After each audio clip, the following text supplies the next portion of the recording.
again, everybody. I'm Mike Goldberg, and we welcome you once again to FightStars.tv. We are getting set for Fight Stars Live 9, and we have 5 great fights for you. First and foremost, we want to welcome Fight Hub TV to the crew. You can check us out on Fight Hub TV. It's one of the greatest places to get your combat sports information, your combat sports action anyway. So now they're with us, and we're loving it. My partner, the 2-time world champion, Paulie Malignaggi. Paulie, first of all, you know a little something about Fight Hub TV. Yeah, man. You know, we brought it on with Fight Stars now. Big boxing coverage. You get the inside track on a lot of what the fighters are doing, fight training camps, and just their thoughts on overall on upcoming events and whatnot. So we'll be giving you a lot of stuff with Fight Hub TV. I've been wanting to ask you this question. With your Paulie.tv, is it because you admire me so much and I'm Goldie on TV? Was that what it is? Paulie.tv and Goldie on TV. We may have some collabos going on soon. I don't know about, man. I don't know. There's a lot of opportunities and a lot of options in the near future for those fight fans to be able to hear from us. Well, we always have fun. Paulie and I always have fun working together. You can have fun also on the broadcast tonight by following along on the Global Boxing Score app. You can make comments, as Paulie says. Make them nice comments if you would. You can also talk about the fighters, talk about the fights, look at how the fights may be being judged, may be going, may not be going. Check it out right here, right now.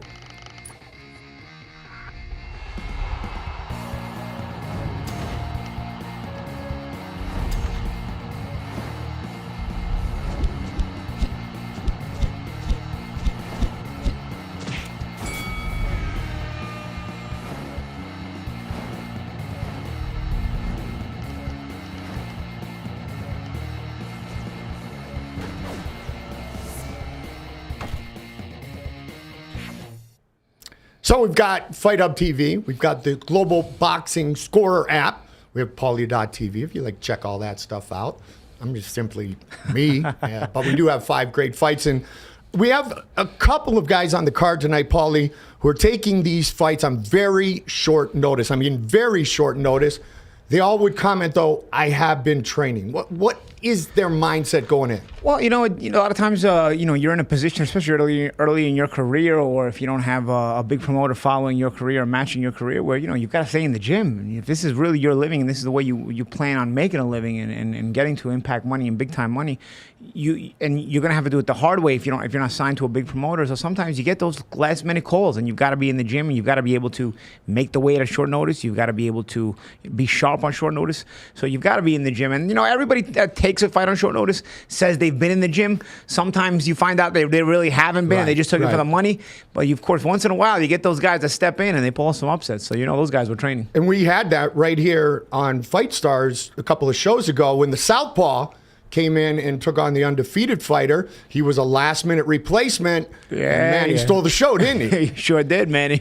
We've actually been doing it on a couple of shows we've watched. Yes, indeed. It does happen. So you've got to be careful. That's also on the matchmaker's part. They've got to be careful who they find as far as the last-minute replacement for their A-side guy, because sometimes you get so antsy and so anxious about finding the right matchup and saving the show that you wind up putting your own guy in a fight that may be over his head. And if that guy is training and he's over your head, well, then your prospect has some trouble. So well, indeed. Could go either way. Yep, we started off in the super lightweight division. Vladimir Contreras against Marcos Estrada. Now, Marcos has one fight. He's the Doberman. He has one fight, won it by knockout. Vladimir, he took the fight yesterday, same day as the weigh-in. He was one of the guys I was talking about. He said, I was training. I was ready.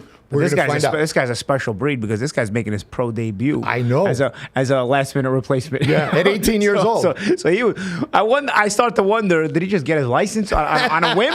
Or was he planning to turn pro? Right. At 18 years old, was he getting ready for some amateur tournament? And then they say, we need an opponent here. Right. All right, give me my license. Let's go. Right. Because you do see guys getting last-minute replacement shots, attempts at fights, but I can't say I've seen it in a pro debut. I can't say somebody made their pro debut by accident. Okay, well, he's pretty chill about it because he said a win tonight is just another day.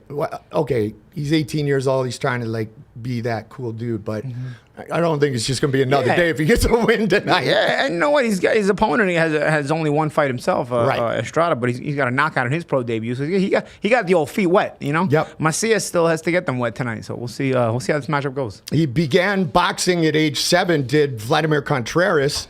Began boxing at the Guzman Boxing Gym, still trains there. His dad took him to the gym. He's the only boxer in the family, but he's also the owner of a bronze medal at the Mexican Nationals in 2019. Won the gold in 2021, so last year, Paulie. So he's experienced as an amateur making a short notice debut. So you know what?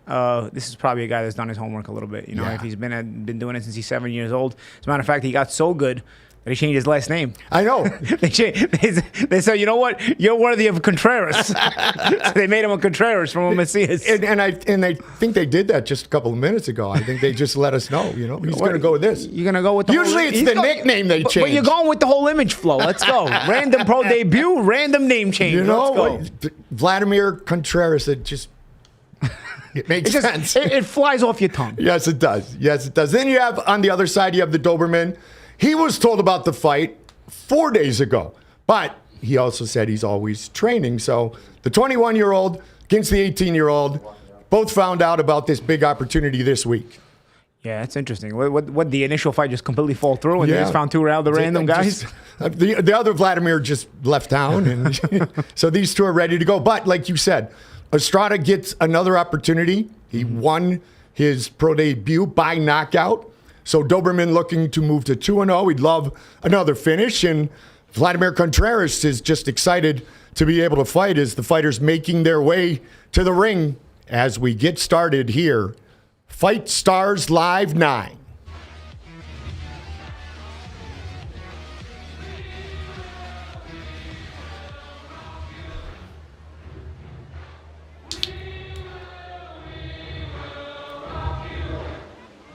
Señoras y señores, amables amigos, su rival para este encuentro lo recibimos a la esquina negra de Guadalajara, Jalisco, Vladimir Contreras. Pro debut. Okay, now we had a fight a couple weeks ago where one of the guys didn't have his boxing shoes. So he was in tennis shoes. Let's see if Contreras has boxing shoes on. As probably we take a look at the tail of the tape. And the tail of the tape, well, you mentioned how Macias Contreras, he's only 18 years old, making his debut. And he looks excited. Something tells me he's going to have his boxing shoes. An amateur career like that, you usually have all the equipment. The Doberman is 1-0 with one knockout. We mentioned it before. Both guys coming in same height. It's a little bit of a weight gap here, as Estrada is a bit heavier. It looks like 7 pounds heavier. Keep in mind, Contreras is a southpaw. Last-minute opponent, and he's a southpaw.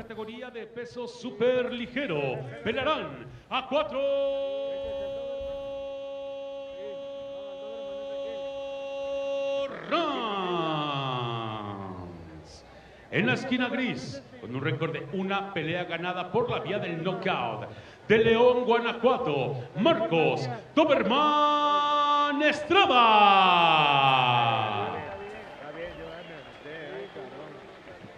En la esquina opuesta, en la esquina negra, su rival para este encuentro en su pro debut, dedicando su pelea a todos Ayula de Guadalajara, Jalisco, Vladimir Contreras.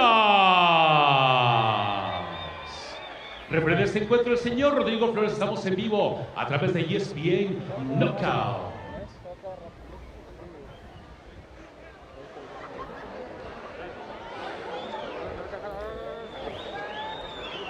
Contreras and Estrada.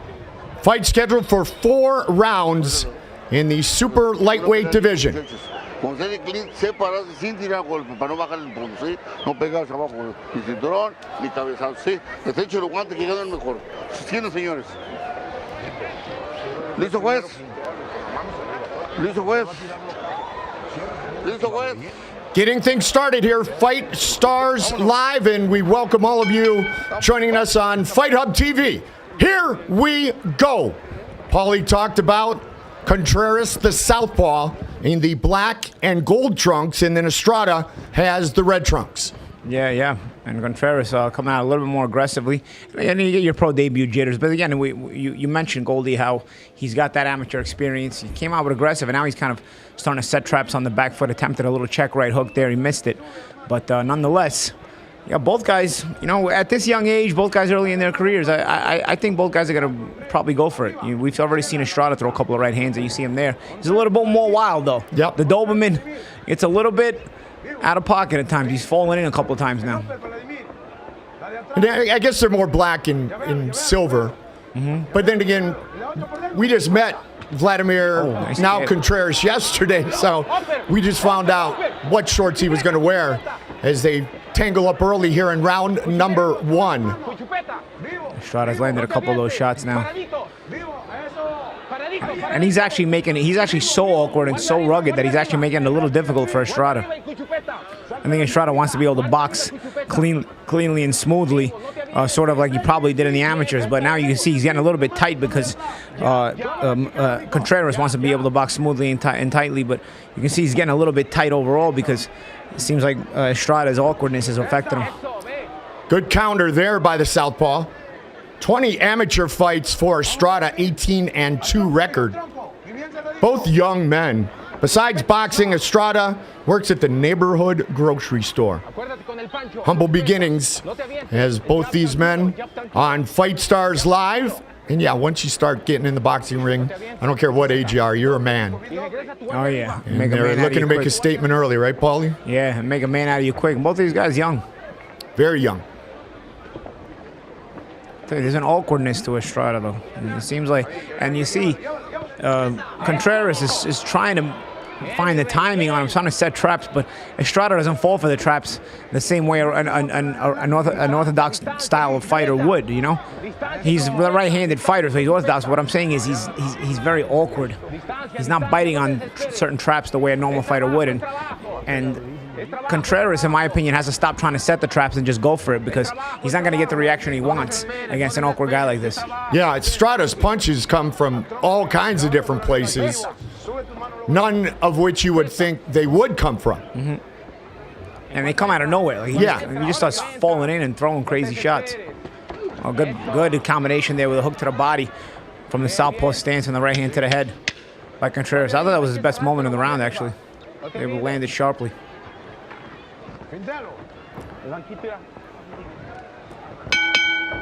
Round 1 in the books.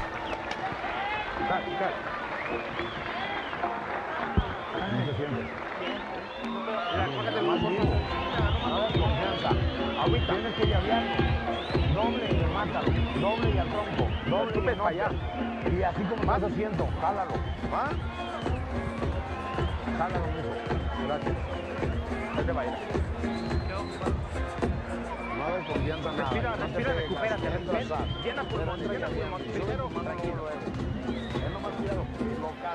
Llena pulmón. Llena pulmón. Y suéltasela. Llena pulmón.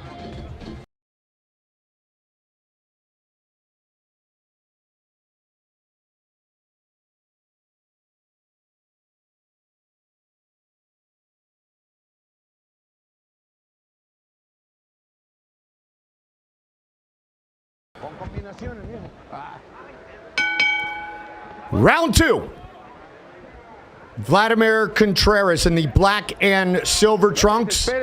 He's the southpaw making his professional debut on a day's notice, just 18 years old. His opponent, the Doberman, in the red trunks, Marcus Estrada.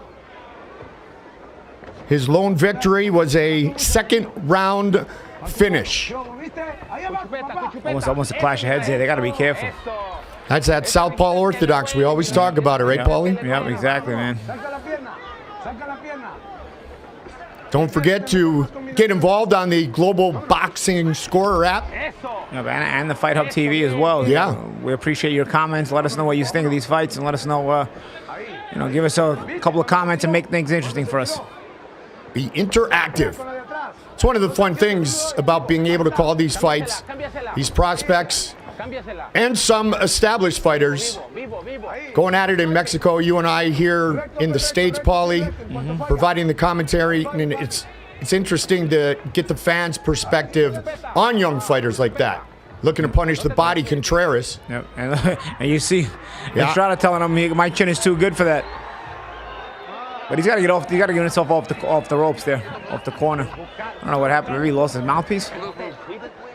Oh, he lost his mouthpiece. Yeah. That's why he let him know. Maybe he was letting him know that you didn't knock my teeth out. I don't know. That was the nonverbal that he lost his mouthpiece. That's a different way to do it. Yeah. How about, ref, I lost my mouthpiece? Yeah. Yeah, the punches from Estrada come from odd angles, and now in round 2, Contreras is starting to find some homes for his punches. Yeah, because he's, you fight an awkward guy like that, especially in your debut. You're a little bit tight already, your first professional round. It wasn't an easy first round to get a timing on this guy. I don't even know if he lost the first round. It was close, but now in this round, he's starting to find the target on Estrada, and he's starting to really connect a little bit more. He's got to be careful, though, because Estrada's wild shots can tend to bring a little bit of trouble, as he threw his wild uppercut a few seconds ago and landed it. Ducked under nicely. Yeah, Estrada likes, when asked his favorite fighters, Paul, he does like the old school fighters, the legends, Julio Cesar Chavez Sr., Mike Tyson, and Sugar Ray Robinson. Oh, he's a classic fan. Yeah, I like it. Contreras is a big Lomachenko fan. He's got to feint a little bit like Lomachenko, though.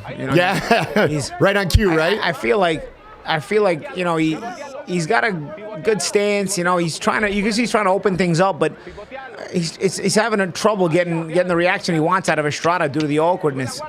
Sometimes maybe you can draw a reaction out of Estrada yourself by not throwing a punch, just by feinting. There, he tried it there a little bit. Use a couple of feints. And you see now he's out of answers, so he's just going back towards his own corner. I guess he figured he won the round. He heard the 10-second tap, but I feel like there's opportunities for Estrada for Contreras to step up a little bit here as he's starting to get the timing of Estrada a bit more.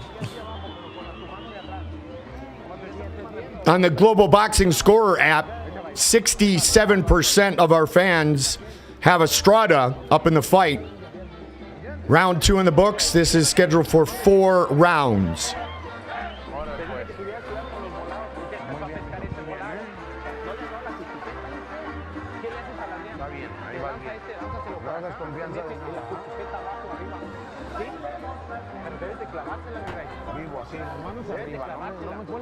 Estrada's older brother took him to the gym at age 18. His older brother, a welterweight, has a 4-1 record with 3 knockouts. Family affair. Family affair indeed. Round 3, the 21-year-old against the 18-year-old. Both fighters taking this bout on less than a week's notice, one on 4 days, one on a day. Bien paradito, no te desesperes. Es trabajo, es trabajo. Eso. Contreras is trying to turn.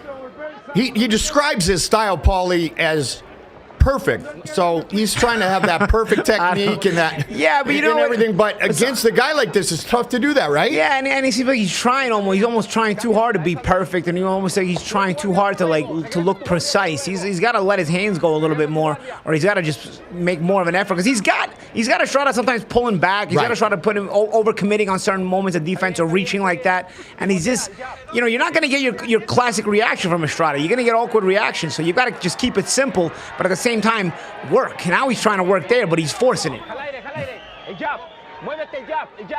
I mean, you set me up to say that he needs his precision to be precise.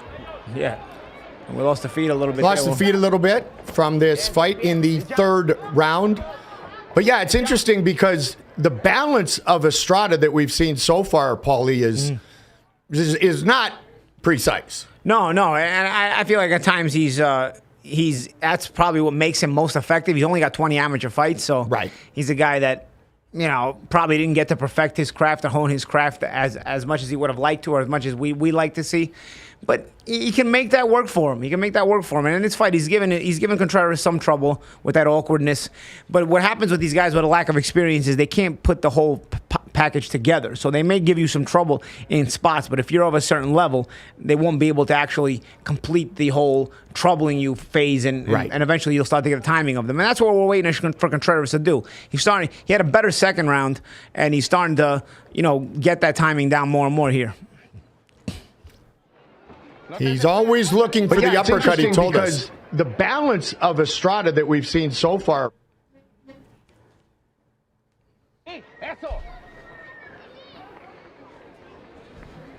It's almost like my precision is so precise. I'm talking about balance in a balanced way. That's what I'm talking about, Golden.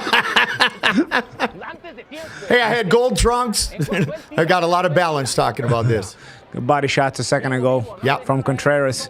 And there's that overhand left. And right there, he's got an opportunity really to follow up there. He's still a little bit too careful when he's landing that shot and he's jumping back. You've got a guy who at this point, you've kind of got his timing down. If you step back, you're going to be looking. You step back against guys you're looking to set traps against. This guy's not going to react the same way. You've got him in a position where you're hitting him. I feel like you can bring in the second and third shot once you've connected that initial shot. Hey, Steve. Steve on the Global Boxing Score app. I got a big smile on my face, brother. He said, the feed is not precise. You're right, and we're working on it. We'll get it for you. We apologize for the technical difficulties, but we will get it figured out, and our precision will become much more precise, but that's good, Steve. And speaking of precision, stay with us, Steve. That was great. And speaking of precision, let us know how you guys are scoring the fight on your Global Boxing Score. Let us know what you think. And, we'll see what you guys have it scored. I feel like Contreras is now starting to take control of the fight a little bit after a first round that maybe could have went either way.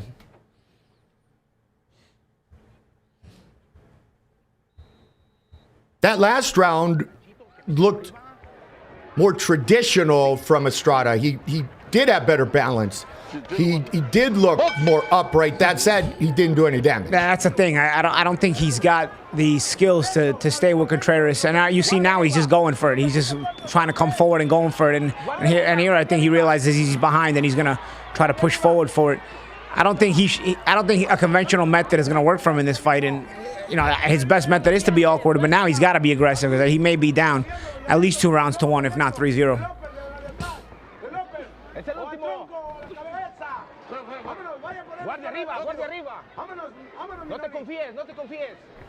Now we think it's Contreras has found the home with that overhand left, and I feel like he can follow it up a little bit because he's landed it several different times.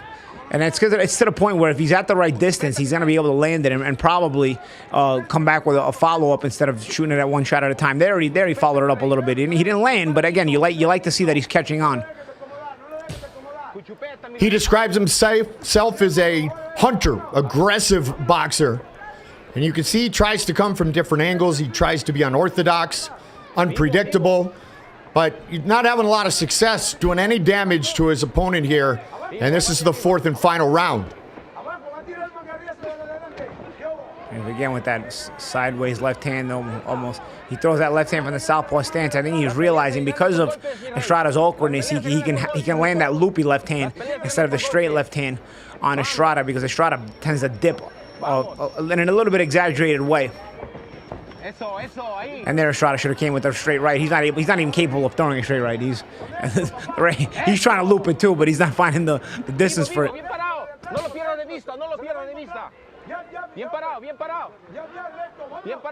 You see, when you have an exaggerated head movement like Estrada does, where it's not short and compact, you're not able to punch off that head movement. When you have the proper head movement, it can work defensively and offensively. You can punch off that rhythmic head movement. But the problem with Estrada is his head movement is so wide that he has to stop in order to throw.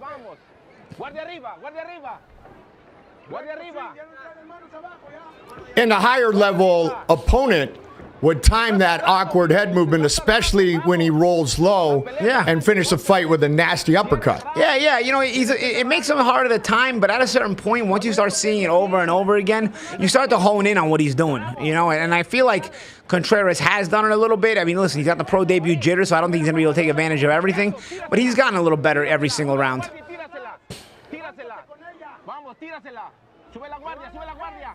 There's some counter shot there from Contreras. And due to the awkwardness, I felt like Estrada was a little bit more difficult to time on counters, but you're starting to see Contreras getting the timing down to where now he's starting to land some counter shots too. Final seconds of our first fight of the night taking place in the bull ring. First night of fights built in 1942, Plaza de Torres in Jalisco. That's some mileage on that place. Yeah, exactly. And it was really kind of Estrada being the bull and Contreras being the matador. Yeah. There was not a lot of connections, though. If Estrada would have thrown even a few straight punches, he might have had a little bit more success. I don't think he threw a straight punch the whole fight. Yeah. I mean, the right hand, he threw that right hand wide every time. You know, we appreciate you guys watching on our YouTube channel, FightStars.tv, and of course on Fight Hub TV as well. Like I said, give us your comments. Let us know what's going on. Let us know how you're scoring the fight on Global Boxing Score. We really appreciate the engagement. Yeah, and Paulie, what you just said, Jay Osborne on the Global Boxing Score app just basically said the same thing. Estrada way too inaccurate, throwing in hoping for the best. And then Sean said he's swinging for the fences and hoping to land. It's interesting, both fans, and then Sean said no control, but the word hoping, not expecting, not looking to, hoping. That's a whole different mindset. And that's the thing, because Goldie, it's a great point, because you would say hoping because you're throwing it without any intent on thinking. When you're looking to, it's more so you're cognizant of your distance of when you can throw the right hand in a looping way, and sometimes you're a little further and you throw it in a straight way so that it has more distance on it, right? So he wasn't even cognizant of his distance at all. He was just throwing shots and praying that they landed. So hence the hoping, because he was just hoping to get lucky. Thanks for your comments, guys. Steve, the feed is getting much more precise, and Jay, Sean, both you guys all over it. BK Singh, I appreciate the support. Thank you. On Fight Hub. El siguiente resultado, el juez igualó la votación de 39-37, el juez Roberto Rodríguez 40-36 y el juez Juan Carlos Pulido 39-37, decretando una decisión unánime para el vencedor de este encuentro. Por decisión unánime, de Guadalajara, Jalisco, Vladimir Contreras. So exactly how we thought it was going, he takes the fight on a day's notice and earns his first professional victory by unanimous decision. And the first L on Estrada's record. Yep. And it was that word hoping, not looking, not expecting, not waiting for those big shots to land, and cost him the fight tonight. Congratulations to the 18-year-old, as we're just getting started here on FightStars.tv.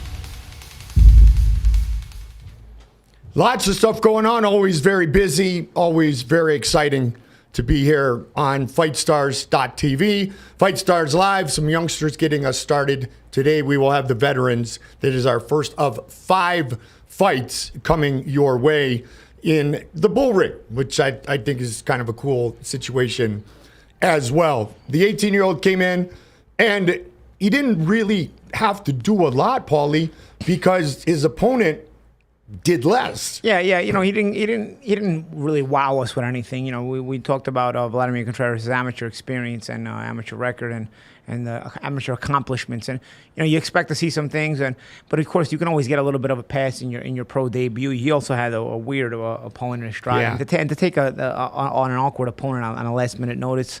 you know, you don't really get a lot of preparation to, or really, I doubt that he even knew what he was really getting into as far as what he was going to see. He had to adjust on the fly, and like a good fighter, he did adjust on the fly. He's got that kind of experience. But you know, with the amateur experience that he has, you will expect to see more of him, and also probably expect us to be wowed a little bit more by him, and you know. Maybe let us see what other wrinkles he has in his arsenal in the future. And Estrada, 4 days notice, so you know he didn't know what to expect from his opponent on 1 day's notice, but we didn't know what to expect from him either. But when you talk about balance and you talk about staying tight and throwing those punches, you don't want to be overly critical of anybody. You want to give them tips on how to improve, but you would be able to provide many tips, wouldn't you? Yeah. I mean, with Estrada's case, it was more, want to throw some straight punches at times, keep your head moving a little shorter, a little tighter so that you can punch off of it and not just, move your head just for the sake of looking confusing. He's definitely awkward. On the part of Contreras, I really wanted to see a little bit more creativity. It seemed like he knew what he wanted to do, but it was pretty closed inside of a small box as far as what he wanted to do, and that was it. I would have liked to see a little bit more out of him, but again, pro debut jitters, a very awkward opponent. There's time for that in the future. Paulie, you and I have had this discussion before about unorthodox fighters. Unique fighters. They come from different angles, but if they continue to be that same type of unorthodox fighter and come from those same type of different angles, they all of a sudden become very predictable. Yeah, and that's the thing. You want to work on that unpredictability. You want to work on that in the gym. You want to, hone your craft in ways where you're not that predictable, where you're a bit more deceptive, and those are the kind of fighters that get a little further. Right. And you're able to change gears. It's almost like you and I've talked about before with the jab. You change gears, you change the speed on it, you change the location of it. With young Estrada, you want to see him change his entire game, be able to be upright, be able to be straight, and then utilize that different angle, and then it might score. Yeah, exactly. And also you'll find what works and what doesn't work as you're trying other things. It didn't seem like Contreras was willing to try too much extra. Even if it wasn't working greatly, he knew he was winning, and that was fine for him. And you know what? I can even forgive that because again, his pro debut, you want to get those jitters out first. Yep, and he did, and he got his first professional victory. As we get set for our next bout in the middleweight division, scheduled for 4 rounds.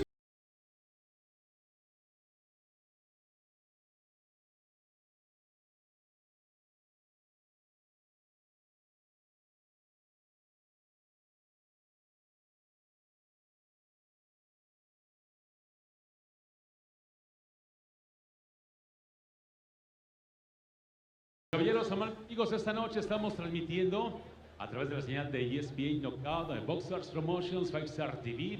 El gobierno municipal de Sayula, Jalisco, Code Jalisco, el gobierno del estado presenta esta gran pelea. Estamos en vivo desde Sayula, Jalisco, México. En la categoría de peso medio, pelearán a 4 rounds. En la esquina gris, en su pro debut de Querétaro, Emilio Aguillón Castro. En la esquina opuesta, en la esquina negra, con un récord de una pelea empatada, del bello estado de Sinaloa, Marcos Adán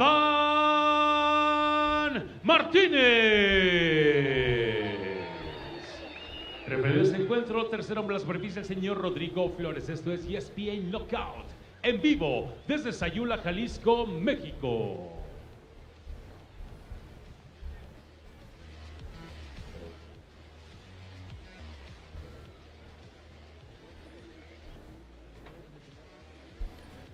Referee instructions for this middleweight matchup. 25-year-old Marcos Martinez. One professional fight. It was a draw. Went the 4-round distance. His opponent, Emiliano Aguillon, is 17 years old. So you were talking about boxing license. It wasn't that long ago he got his driver's license. Yeah, he's moving quick. He's getting all kinds of licenses. You got that right. Southpaw against orthodox fighter once again. Black and gold trunks for Martinez in the southpaw stance. Black trunks for Aguillan. Again, looks like he's sitting back in a counterpunching roll, though. Nice body shot there. But Martinez, high guard. Almost in that, I've seen those Kronk fighters with that high guard like that. But, of course, he's not reacting like a Kronk fighter as the offense comes his way. Taking the fight on 1 week's notice, the 17-year-old. His father took him to the gym for the first time at age 9. He was a very hyperactive kid. Won the gold medal at the 2021 Mexican Nationals as an amateur. So, different weight classes. We've got 2 gold medalists that are making their professional debut. The amateur ranks, the gold medalist in the Mexican Nationals. 81 amateur fights for Emiliano, Paulie. Yeah, and he's here in an aggressive fashion. He's out throwing Martinez right now, and he's getting to work. It doesn't seem to me like Martinez knows how to close the gap the right way. Every time he tries, he's either smothering himself or he's walking into the attack of Aguillan. There's again, he walked into a right hand. And there's a left hook. That one connected.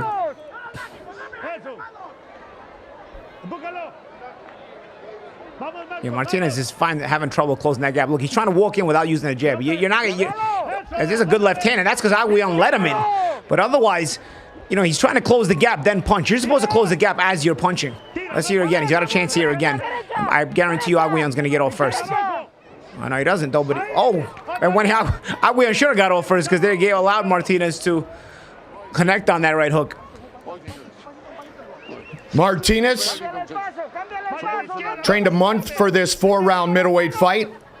Grandfather, a professional boxer, took him to the Armando Luna gym for the first time at age 15.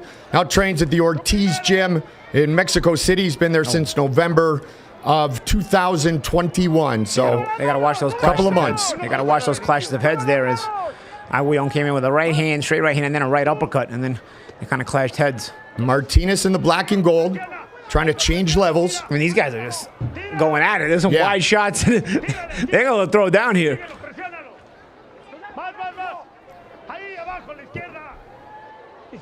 The 17-year-old making his professional debut. The 25-year-old fighting as a professional for the second time.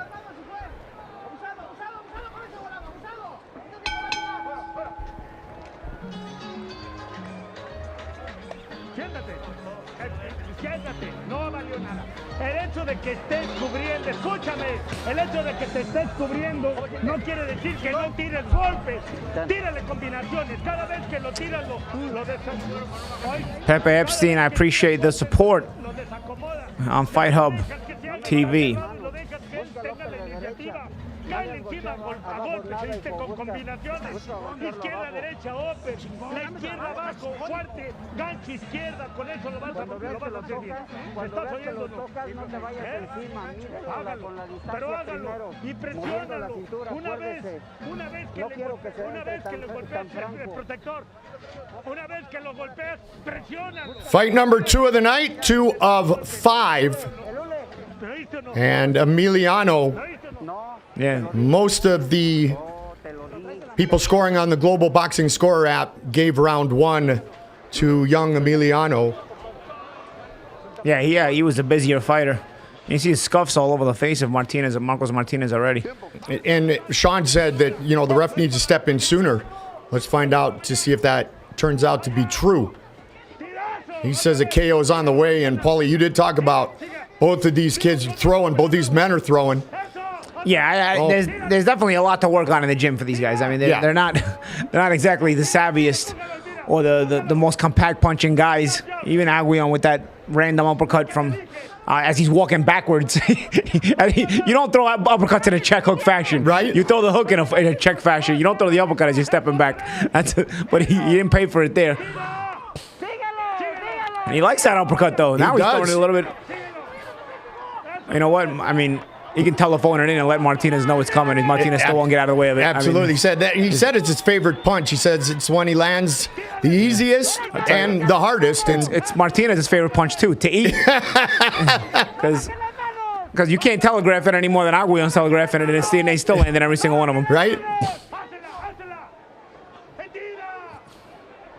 They'll change the levels there. Round 2, fight scheduled for 4 rounds. Middleweight matchup.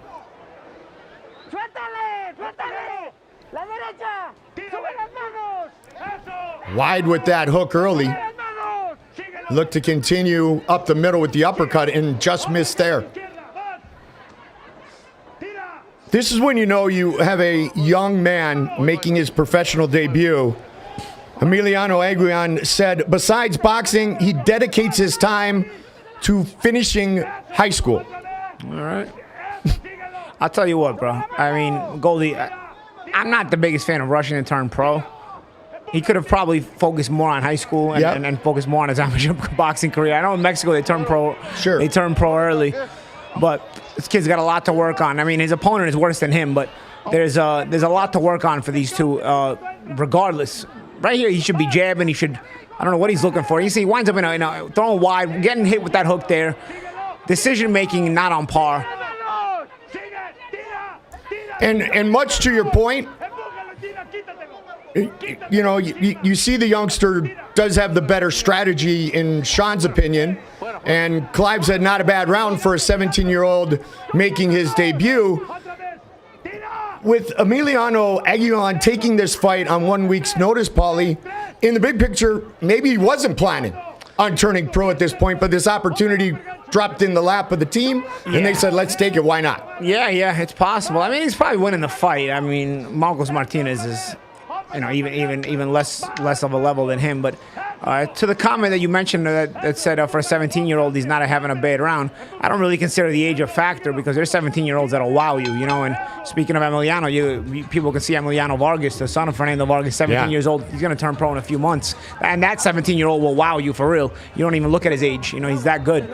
So, you know, I don't think you really consider the age factor when it comes to it. I mean, if you're turning pro, you're supposed to be ready to be a professional fighter, and if you're not, you probably had the time to not turn pro. And Clive Sanders, Paulie means that in the nicest of ways. No, of course. No, I know he meant it in a complimentary way, but I'm just, you know, going to give it some context. No, I know. We're just having a little fun, and we're glad that Clive stepped in. And Mario Mendez says he doesn't see the knockout coming, and yeah, they're getting a little wild, and nobody's really landing halfway through the fight. Favorite fighter for Emiliano, Muhammad Ali. And for Marcos Martinez, his favorite fighter, our good buddy, Juan Manuel Marquez. Oh, yeah. No surprise. In Mexico, I'm sure there's a lot of fighters' favorite. Absolutely. Absolutely. Round 3, Martinez in the black and gold trunks. The southpaw. Black trunks for Emiliano Aguillon.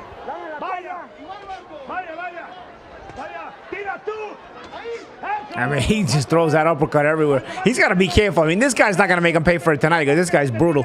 But he's got to really be careful in the future throwing that uppercut the way he throws it. I mean, he throws it without any thought at all, and he throws it from all kinds of weird distances.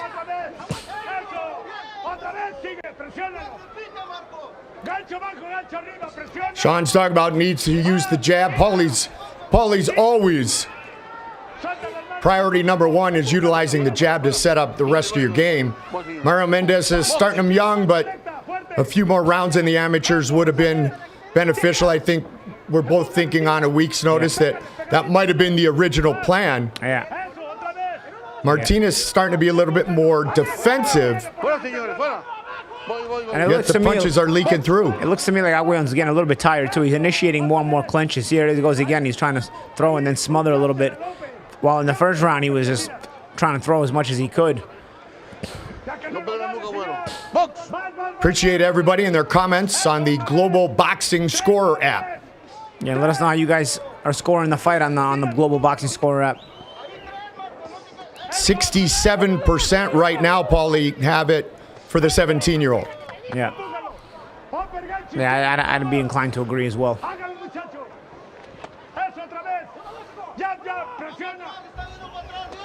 Ya no pega duro, ya viste, ya se cansó. Eso, otra vez le dolió abajo. Eso otra vez, síguelo. The pressure of Martinez, he's trying to do his best. You can see Aguillon, slowing down a little bit. But I don't know if Martinez is good enough to take advantage of it. We'll see how round 3 and 4 go. Because if Aguillon has slowed down, I can see a definitive slowing down of Aguillon here in this round. And of course, as we mentioned, he's the one who took the fight on short notice.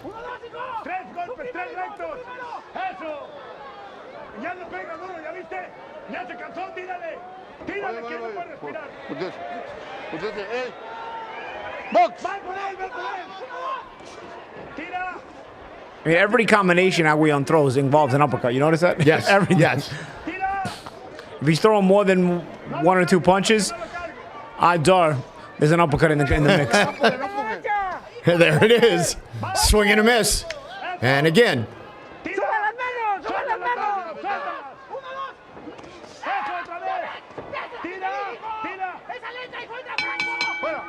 They turned up the pace in the final seconds of round number 3.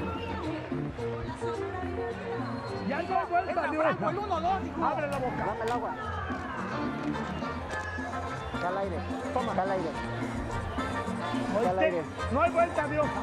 O tiras golpes ahorita. Era muy sencillo. No te acerques tanto porque tú te anulas solo. De lejos, usa tu longitud. Oíste, izquierda, derecha, izquierda. Izquierda, derecha, izquierda, abajo. Rectos. Pero tírale 3 golpes. No dejes que se te pegue. Porque se te cuelga y te cansas más. Pásame el agua. see this saying Aguillon reminds him of David Benavidez. I mean, if David Benavidez sucked, he'd be Aguillon, but I don't know. It reminds me. I see no relation at all. Tell us what you really think. But I do have Aguillon winning the fight so far. Yes. Although he slowed down in that round. That was a closer round. Let's see how he comes out in round 3.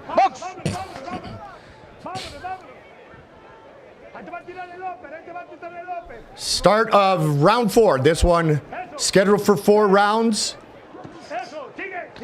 A win tonight for the 17-year-old making his professional debut, he said, would show the great effort and sacrifice he has made to get here. And like Paulie said, likely up on the scorecards, but slowing down on this 1 week notice against the 25-year-old. There's a straight punches there by Aguillon, and you saw Martinez going straight back. When you got a guy throwing a combination of straight punches, you don't want to go straight back. You want to get down underneath those shots.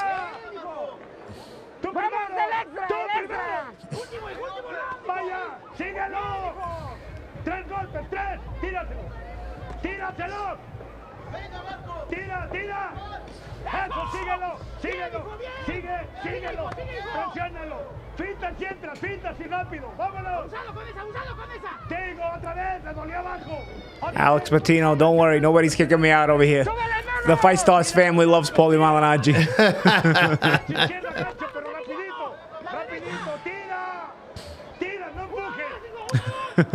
The same for you, Corey Jackson. No worries, buddy. The Fight Stars family loves Paulie Malignaggi the way he is. Jay Osborne said, David Benavidez is definitely not in the building, guys. No, I'm inclined to agree with Jay on this one. I mean, you know, when I look at a fight like this, I try to think, the punch selection they have. Yes, some punches land, but every single punch they decide to throw is always the wrong punch. Yeah, and some punches are going to land because they're both not of that level. But, I mean, I hate to say it because, again, a guy like Aguillon didn't have to turn pro. It's just... like the uppercut there, it may have landed, but that's because Martinez is terrible, not because it was the right punch to throw from 44 miles away. You know what I mean? It's just not there, 4 miles away, or did you say 44? 44. In that ring is the same thing. If you're further than 6 inches away, I don't know, you're risking with an uppercut, And Marcos Martinez, yeah, he's giving all the effort he can. He's trying to come forward, but it's painful. And on the Global Boxing Score app, Steve Desiforit, Steve, I hope I didn't butcher your last name, but be Steve D, said his trainers saying left, right, left, right. Left, right, left, right. And there's the exchange there. And Pepe Epstein says, that's a weird cross that Martinez throws. And I was thinking the same thing. He falls in with it. Yeah. It's just very slow. I don't know. It's not the most pleasant fight, but we broke it down for you guys as much as we could here on Fight Hub and on Fight Stars and all that good stuff. David Benavides is definitely not in the building, guys. Bucks 2012 says on Fight Hub, these guys have a promising career on street beefs.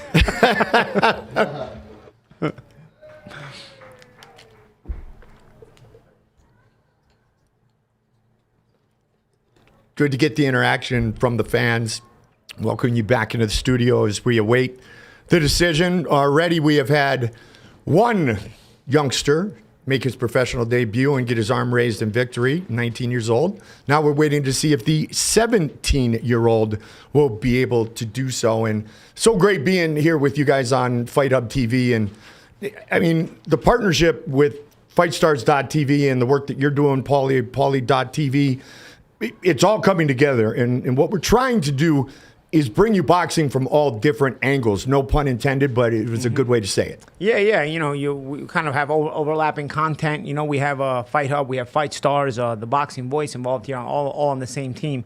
And it's going to be a family where we unite all kinds of boxing content. Paulie TV, Goldie on TV is coming soon, and you're going to have a bunch of great content as well. And I think fans can come to the home of lots of great combat sports content in general.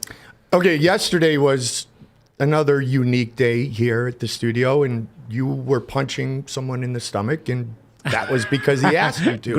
Grisha, yeah. We have our guy Grisha. He also has is building what I call him the Bulgarian Nightmare. Yeah. And this guy does all kinds of crazy workouts. And he was letting guys like me, Fernando Vargas, just punch him in the body. You, Goldie, as well. I did, yeah. Into the body. Man, I'll tell you, when you guys check out Grisha's page, what is Grisha's page? For our producers can get it to us. Bulgarian man? Oh, that Bulgarian guy. The Bulgarian guy is Grisha's. The Bulgarian guy, very simple. He's anything but simple, though, is the Grisha's social media. And I'm telling you, this guy does all kinds of unorthodox workouts. He's strong as it gets, and he's in his 50s, man. I mean, he's terrific. I mean, Goldie, you and Fernando Vargas just weren't having it. You guys repeated the shots over and over again. Okay, but you just compared me to Fernando Vargas, so maybe a little bit of a stretch. But you both reacted the same way. Like, no, I got to hit him again. And he kept saying it. Let's see who won this fight. Los jueces dan la siguiente puntuación. El juez Diego Alejo da puntuación de 37-39. El juez Juan Carlos Pulido da puntuación 38-38. Y el juez Roberto Rodríguez 36-40, decretando una decisión mayoritaria para el vencedor de este encuentro. Por decisión mayoritaria. De Querétaro, Emilio Aguillón Castro. He made it young. He did it on short notice, but he earns the victory. Both fighters could be better. Sean said they will be better. Steve, thank you very much. Steve D said close enough on my butchering of his name. And Mario Mendez, thank you, Paulie and Mike. Great combo. Their knowledge is on point. And tonight's gloves. Tomorrow we'll be doing a little bare knuckle. But let's get back to the punching, because he told me that I throw a proper punch. Now I had some power. Said I throw it from, I throw it from the bottom. I throw it from the canvas. It's those hockey legs and hips, Paulie. Yeah, you drove the body into it. I did. But you weren't taking no for an answer. No, but he kept saying yes. He kept saying, hit me. And I'm like. He did. He told me the same thing. Then I came out and told you that, he was starting to pee blood, and you knew I was lying. Yeah. I gasped. That guy's a special breed. Oh, my gosh. And when he walked into the studio, I was in the other room doing some prep. He had his beanie on. Mm-hmm. Soft-spoken. He just said, do you mind if I sit here for a second? Next thing you know, he's got his shirt off with you. He's got a 14-pack. Yeah. and you're throwing bombs. You said you only threw 3. I probably threw 33. Yeah, I don't know. I didn't want to get into it. And he's like, more. All right. Some of the highlights of Emiliano Aguillon's first professional victory. Congratulations to the 17-year-old. Yeah. And Vision GPC, I'm sorry, bro. You didn't get to see the real sparring. It'll be up soon. No, the force. No, it will never be up. That'll never be up. He burned that already. That real sparring. That real sparring. And GP and GPC lives his life vicariously through other men. I understand that. Okay, that sparring. I've heard a little bit about that. Yeah, from both angles. I got to tell you, when we get off the air, Frank Mir, he actually had somebody in the gym. Really? Yeah, I was with Frank Mir last week. Yeah. Okay. And somebody who was the cleanup guy at the UFC PI. Yeah. Yeah. All right. I'll tell you what he told me. Okay. Frank's a good dude, man. Yeah, he is. He's a good dude. Frank Mir, you know what Frank Mir taught us? What? That a submission can be as dynamic as a KO. Yes. He's sick. I mean, he's scary. I was with him. He was showing me some stuff. I mean, that's a scary dude because he's also big. Yeah. He makes you feel like insignificant. Right. He just puts you in some holds. The things he was showing me was insane. And his daughter, Bella, is a stud. Yeah, she's terrific in her own grappling. Man, she's doing terrific. She's one of the best in the country. Yeah, MMA. She's playing on the men's football team. Yeah, like, she is. Oh, she's tough. She's fully dedicated. Yeah. Frank's a proud father. He's just proud that she's into it 100%. And hey, Frank, great heavyweight champion, been around a long time. And when you talk about some of the most memorable submissions in MMA history, Frank Mir. Think about, Frank Mir, big nog, and then Tim Sylvia's arm just going point. And that was not a good night for Tim Sylvia. We get set for fight number 3. Un aplauso para él que nos trae regalos para la gente. Hay lucha libre también el 3 de abril. El día 3 de abril que estaremos aquí también, por supuesto. Ándale. ¿No será el ánima de Sayula este? ¿O al que se echó el ánima de Sayula no será, presidente? ¿No? Dice el presidente que sí. Bienvenido, un fuerte aplauso para él. Preséntate con la gente, por favor, y platícanos el día 3 de abril que tenemos. Hola, buenas noches. Bueno, los esperamos el domingo 3 de abril en el Auditorio Municipal con la función de lucha libre AAA. Viene el megacampeón, el hijo del vikingo, y todos los niños, gracias al ayuntamiento, entrarán gratis. Así que los esperamos y adultos 100 pesos. Ahí está, 100 pesos, muy accesible el boleto. Rápidamente, niños de qué edad, a qué edad no vaya a ir el muchacho de 27 y diga soy niño. De 11 años para abajo. De 11 para abajo, ¿no le pierdes? Pues ahí vemos. Ahí está. Aplauso para Corazón de Lucha, 3 de abril, Lucha Libre AAA, y aquí estaremos. Gracias por la invitación, regreso el 3 de abril con ustedes. Así es de que niños gratis. Oye, ¿por qué no le subimos un año a los niños? Sí, ¿cuál 11? Desde 12 años para abajo, ¿te parece? ¿Sí o no? Presidente, 13. De 13. De 13 años para abajo los niños gratis, ya dijo nuestro amigo el presidente. You know what? Aunque pierda el promotor. The great thing about this is Paulie knows what they're saying. And so as we step away for just one moment, Paulie's going to tell me what's been going on, because you don't want to miss one moment of Paulie.tv. Introducing the challenger, Paulie, the Magic Man.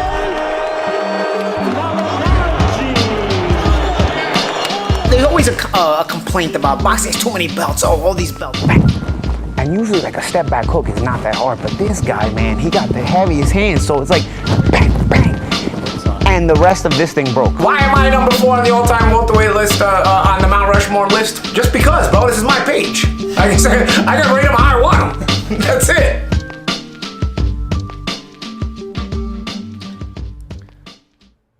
You will definitely get your thoughts on Paulie.tv. Yeah. I don't pull any punches, guys. You know, I appreciate the support and the subscriptions that people are giving. I think there's a lot of great content. I try to discuss things that I think people would be interested in. And of course, I don't ever pull any punches. You know, it's typical me. I give my opinion the way it is.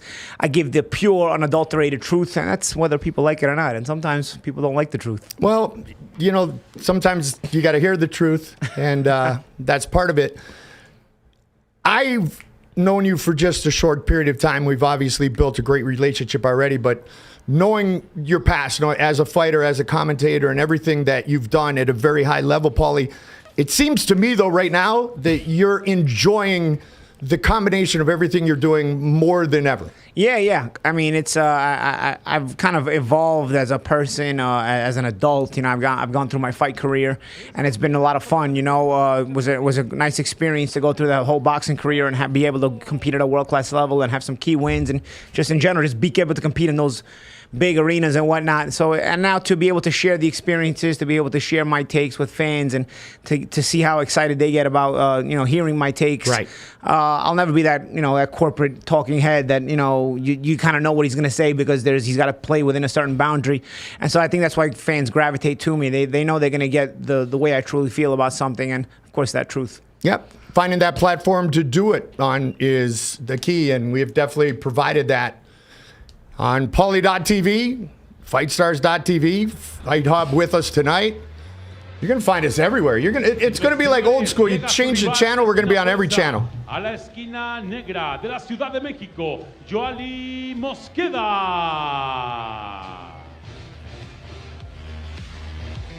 Mosqueda 2-0. 1 victory by knockout. This is a 6-round flyweight fight. His uncle and his cousin are in his corner tonight. He had 2 months to prepare for this matchup.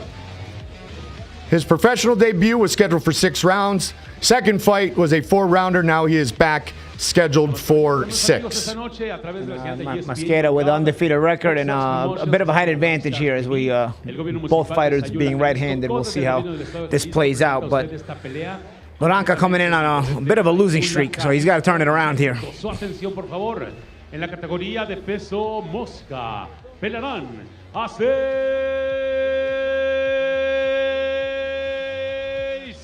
rounds. En la esquina gris, con un récord de 4 peleas ganadas, 5 perdidas, 1 empate y 2 victorias obtenidas por la vía del knockout. De la perla tapatía de Guadalajara, Jalisco, Gabriel Duro Loranca. En la esquina opuesta, en la esquina negra, con un récord de 2 peleas ganadas, sin victoria, 2 por la vía del knockout. De la Ciudad de México, YOALI Mosqueda. Referente de este encuentro, el señor Manuel Rivera. Esto es ESPN Knockout. Loranca 4-6-1. 2 of his victories by knockout. Bien, escuchen bien, traten de dar una limpia. Mucho cuidado con la cabeza, los golpes bajos y los golpes en la nuca, ¿sí? Cuando diga fuera, deja de tirar golpes para poder separarlos. Dese la mano y que ganen mejor. We're in the bull ring tonight, about 60 miles southwest of Guadalajara. That is the home city of Gabriel Duro Loranca, 22 years old, facing off against the 23-year-old unbeaten fighter. 6-round flyweight special attraction, white with red and blue trunks, and the white and gold for Mosqueda. Mosqueda, you can tell, the undefeated record. He's a bit more set in his stance. You see, LORANCA giving an effort, though. He's trying to lead, and you can kind of tell he's got that opponent mentality. He's going to try to give you work, but he's a little bit awkward and trying to be not purposely off balance, but he's giving the effort there, trying to shoot hard to the body. Some sharp shots that by Mosqueda, though. Mosqueda. Yeah, I was thinking the same thing. Mosqueda, Loranca, good body shot. Yeah, that was a sneak shot then. I'll tell you, man, the guys at Fight Hub are great. They've got they're playing fantasy matchups with me. They've got me up against Jake Paul, McGregor, Artem rematch. They've got all kinds of stuff, man. I'll be honest with you. I think my fighting days are over. I would fight McGregor in a winner-takes-all matchup only. Other than that, I would not accept a fight with Conor McGregor unless it was winner-takes-all. Artem, I felt like I won the fight. I'm not risking myself in bare knuckle again. I broke my hand. I got tired of breaking my hands, Goldie. I hear you. I'd rather call the fights here with my powerful partner, Mike Goldberg, and discuss the sharp combinations of YOALI Mosqueda, who actually looks really good here in the first round. Fight scheduled for 6 rounds. Loranca 0-4-1 in his last 5, as Paulie talked about. His last fight was actually right here on FightStars.tv. It was Fight Night 5 from Monterrey. An 8-round unanimous decision that did not go his way. Big swing and a miss.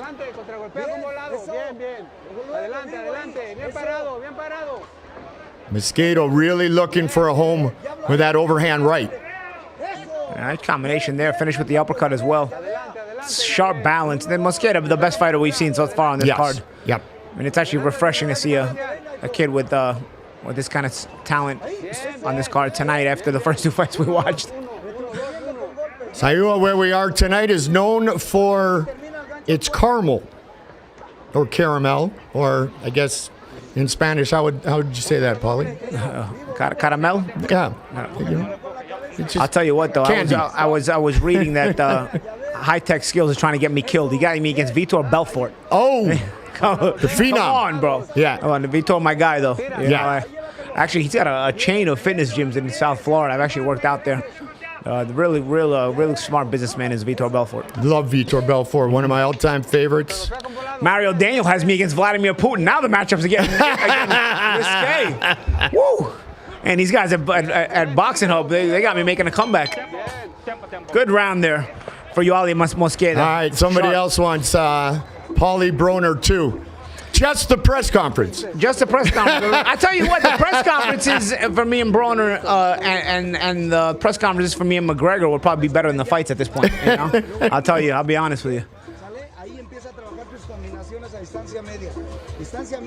Yeah, no boxing, no life. If you still believe that Conor is going to be releasing sparring footage on a Netflix documentary that he's been talking about for about 5 years, I don't know what to tell you, buddy. I don't think you can be that gullible. But I did hang out with Frank Mir the day after. So if any of you ever run into Frank Mir, I mean, I guess you guys are going to get a little bit better of a story. Because I actually hung out with Frank the day after that. So it was funny that I talked to him last week because, you know, it reminded me, it took me back to that. That I saw Frank the next day, so he can tell you the kind of condition I was in, which was totally normal. Totally fine, no marks on my face. Right? As Paulie said, that's the best round we have seen so far tonight. Round one in the books, and 100% of you scoring on the Global Boxing Scorer app give that to Mosqueda. Yeah, it's an easy round to score, and levels to this thing. And LORANCA trying, but Mosqueda really sharp. Alex Patino, another matchup for me on Boxing Hub. He's got me up against Eddie Hearn, and I saw the KO, the body shot of Frank Smith, and I'll be honest with you, bro, that was a catch and shoot. He's been doing a little sparring. You don't just do a catch and shoot when your first time sparring. Eddie's been training. I don't know if I want to mess with him. He's got that height and reach advantage on me. For Mosqueda, his last fight was also right here. Fight night 4 in December of last year. 4-round unanimous decision win over Miguel Vasquez. Began boxing at age 16 because his grandfather, who won the Golden Gloves, his uncle and brother all boxed. And he still trains at the family gym. And as I mentioned, his uncle and his cousin are in his corner. Family affair. Yes, indeed. Matt Gomez, you had to fight a draw with Broner. Hey, man, I would have took a draw that night. I would have kept my world title. Combat Johnson is loving Mosqueda's crisp punches. He says he picks them beautifully. And, of course, Steve wants to know about the side piece. As they all do. Who doesn't? Igniso Funam boxing. Well, Steve actually is funny. Steve said she was my side piece. Well, I think she was everybody's side piece. Fight Hub TV. Comments going crazy. You guys got me making matches against everybody. You know, Igniso Funa was at my Zab Judah fight yelling, "Do the right thing." That's a great movie. One of my favorite movies. Great classic movie. Great classic New York movie, which, of course, I'm always more partial to. Yes, indeed. Paulie, Frank Smith is overdue. David Chu says, and Boxing Professor, Frank Mir was brilliant in MMA. Boxing Professor said not so brilliant when he put the gloves on a few months ago. Frank is a dangerous guy, I'm telling you. Dude, I'm telling you. He's dangerous in a lot of ways that people don't know. Bro, what he knows, even if he was smaller, he'd be dangerous. But the fact that he's 6'3" and he knows what he knows, I'm telling you, that guy's like a walking lethal weapon. I assure you, he showed me some things that I just like, wow. Yeah. Wow. You know? BK Singh says Conor's amazing, but he gasses easily. Well, that's why he's not amazing.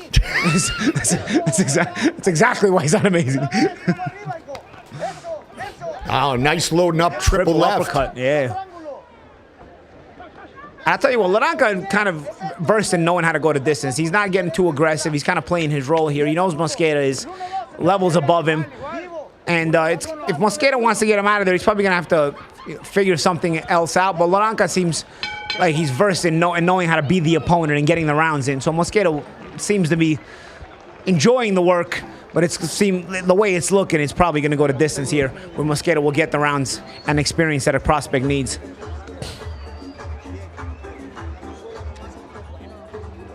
LORANCA also has fought here on Fight Stars. That was back in January, Paulie. Yeah. Well, a lot of these guys we have, we have them, we repeat them up a lot. Yep. Casper G's trying to get me killed. Some of these guys want to get me killed. Yeah, the other guy wanted to put me against Belfort. Casper G's trying to put me against Canelo. Come on, man. Come on, don't do that to me. The guy's fighting at light heavyweight now. You want to put me against Canelo? Come on.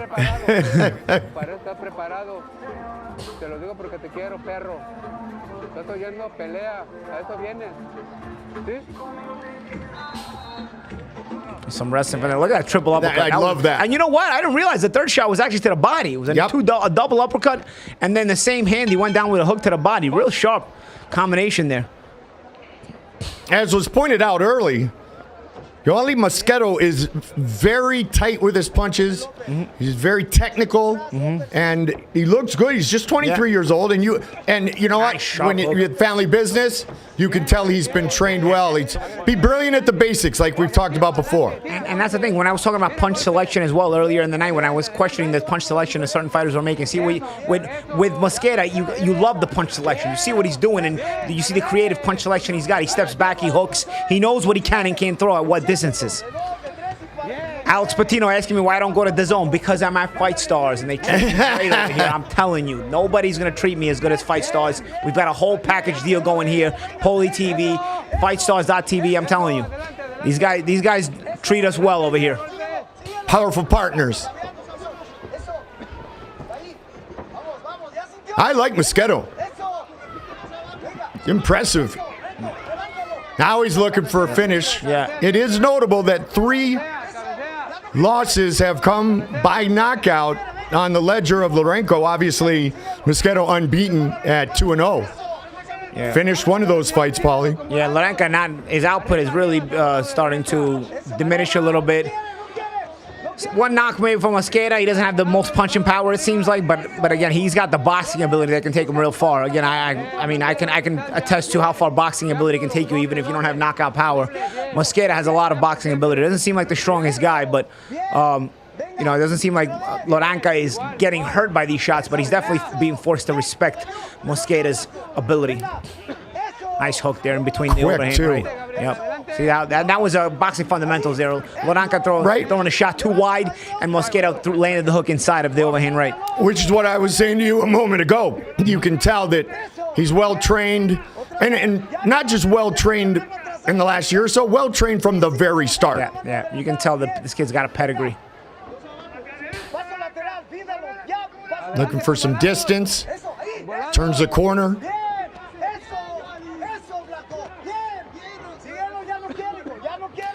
No, I'm not. This guy called Juan Villavencio on Bite Hub is calling him Mosquito. He's Mosqueda, not Mosquito. But yeah, no, I'm not going to be his manager. I'm sure he has a team there. But I'm considering the first 2 fights we had, I'm extra impressed with YOALI Mosqueda in this fight.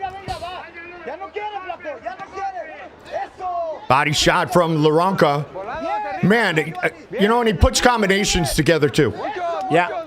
Well, when you're throwing punches sharp and you're also balanced well, you're able to follow up with more and more punches. Tucks and rolls nicely. Led with a right there. A lot of movement. A lot of quickness.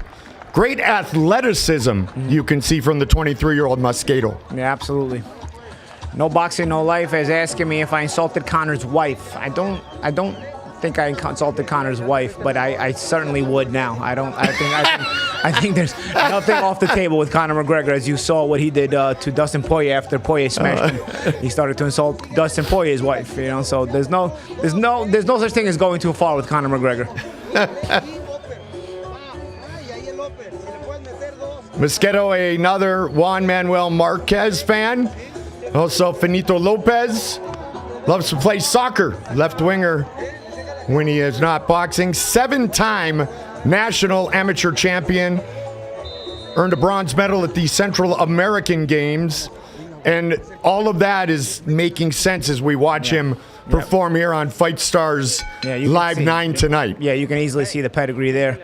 Fight Hub, Boxing Hub, Matt Gomez says, Chris John and Ivan Calderon were brilliant boxers. We actually saw Ivan Calderon last week with Juan Manuel Marquez over at the Pro Box show we worked. Calderon is still in good spirits, healthy, had a great boxing career, I agree. And Chris John was also impressive, the Indonesian champion, world champion. Had a win over Juan Manuel Marquez, actually. Yeah. Chris John did. Yep. Interestingly enough. Mosqueda knows when to box and when to stay in the pocket. Would be good to see him go for the finish, Combat Johnson says. And it's Sean, 1985, commented about the power of Mosqueda. David loves the fact that he finishes and follows up with that great left hook. It's great. Yeah. And it has been the best fight of the night so far for sure, Sean. And Goldie, with the comment about going for the finish, you know what I'd say? Loranca, an opponent can usually show you when he's almost ready to be taken out. You know, right. You can see his body language is a bit diminished. Loranca isn't as enthusiastic as he was earlier in the fight, but his body language isn't exactly telling you that he's ready to go. You see he's fighting back, he's throwing punches back when he can. So Mosqueda, being a natural boxer and not being naturally aggressive, is still staying within himself and doing what he does best, which is being sharp, leading with sharp, fast punches, and in between that, shooting some sharp counter shots and check hooks like that. He's been really brilliant with the check hook tonight. Just missed with that lead uppercut. Starting to lead off with that right hand, and it's finding a home. Now utilizes the jab, the hook, goes head body. He's fun to watch. Mm-hmm. His precision is precise. Oh, nice big shot right there as well. And of course, the old adage is you start looking for the knockout, you start hunting for it. Many times you're the one who ends up getting knocked out. Yeah, and it doesn't come, and also you end up getting yourself hit, like you said, Goldie, and then you're trying too hard. It typically doesn't come when you're trying for it. Usually knockouts come when you're just kind of smoothly boxing your fight, you know? With me, they didn't come that often, but I still wanted to smoothly box my fight. Of course.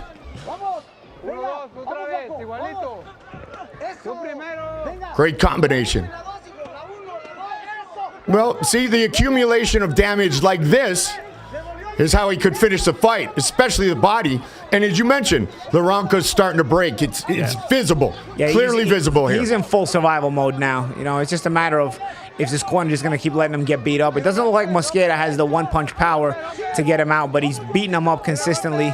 Probably the one thing I would say, Mosqueda, now he's got Loranca backing up consistently. Make sure he cuts him off so he doesn't leave him any escape routes to get any breaks. And maybe he'll just get the stoppage on overwhelming him. But right now he's allowing him to turn the corners and escape off the ropes. He's in great shape too. Yeah. He sure is. A lot of output here. Yep. Mixing it up again, changing levels nicely. Overhand right. Outstanding round for Mosqueda.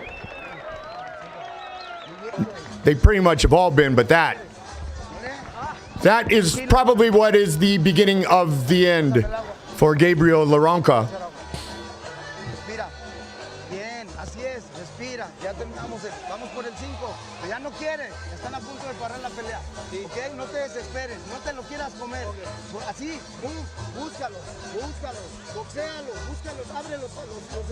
And they're telling you, Mosqueda to, get to him, find him, search for him in the ring.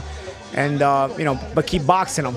So I guess they wanted to box him, continue. Don't get away from your boxing, but they are looking for him to get a little bit more aggressive and maybe go for the finish here.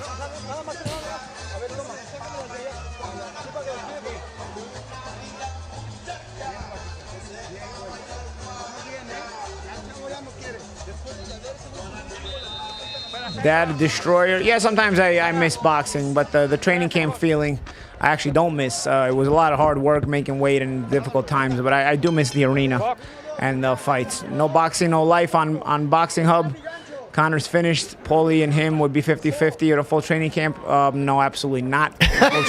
Not be 50-50. That's why. If it would be 50-50, I wouldn't do it only under the circumstances that I said, which would be winner takes all. That would be the only fight I would fight with Conor. I would not take any other kind of fight with Conor. Combat Johnson, thank you very much. He says Mosqueda as precise as the broadcast. Appreciate the kind words, Combat. Thank you.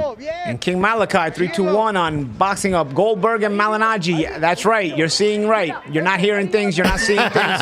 It's Goldie and Malignaggi working together. There you go. FightStars.tv and Boxing Hub. Fight Hub. Sorry, guys. Fight Hub. Fight Hub. FightStars.tv. Fight Hub TV.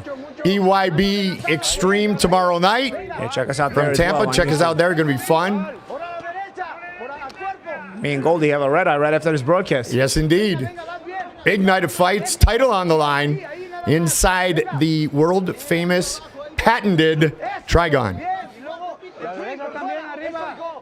Mario Daniel wants me to call out Face Temper on Instagram. Says I won't regret it. I don't even know what Face Temper is.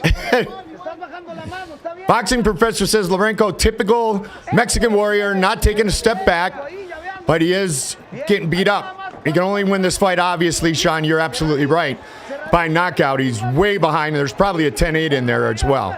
Yeah, just on the last round was just an absolute assault. Yes.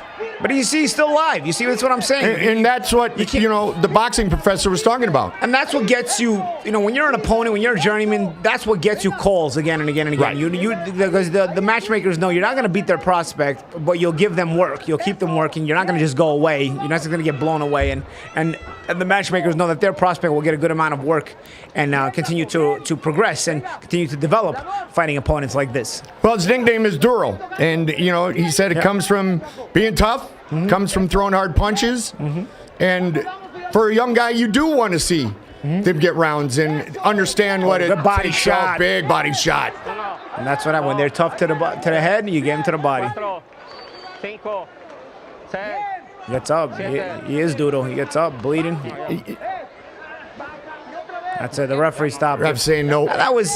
he was tough as it comes, but when he was going to continue, he got up. Round of applause. He was ready. He put his hands up, so he was fine. But the ref just decided, what? I think the ref didn't want him to get up, just so he had an excuse to stop it. But then even when he got up, he's like, I've seen you take too many punches. Not a bad stoppage by the referee, honestly. I know LORANCA was brave, and again, he beat the count easily, but I don't know. It was no shot of him doing anything but taking a lot of punches each round. And I'm happy he got up because I just talked about Duro and his nickname, and then he got right up. So he stayed true to that nickname and his toughness. But this really was a clinic put on by Mosqueda, and you can see the type of talent that this young kid has. Yeah, saludos, Ray Valverde on Fight Hub TV. Saludos back to you, buddy. No Boxing, No Life must have a cue into the Team McGregor because he knows a lot of the rumors. I don't know. Maybe Goldie, maybe you know this guy. Says Owen Roddy and John Kavanaugh were saying I got lit up. I know both of those men very well. Frankie Pogue, I'm not going to do any more bare knuckle boxing. Unfortunately, my hands just don't hold up. Oh, that was a sick body shot there as well. He got to the body enough times. And finally, at the end, he ended up getting that knockout. But there were a couple of sharp body shots that were landed by Mosqueda in this fight.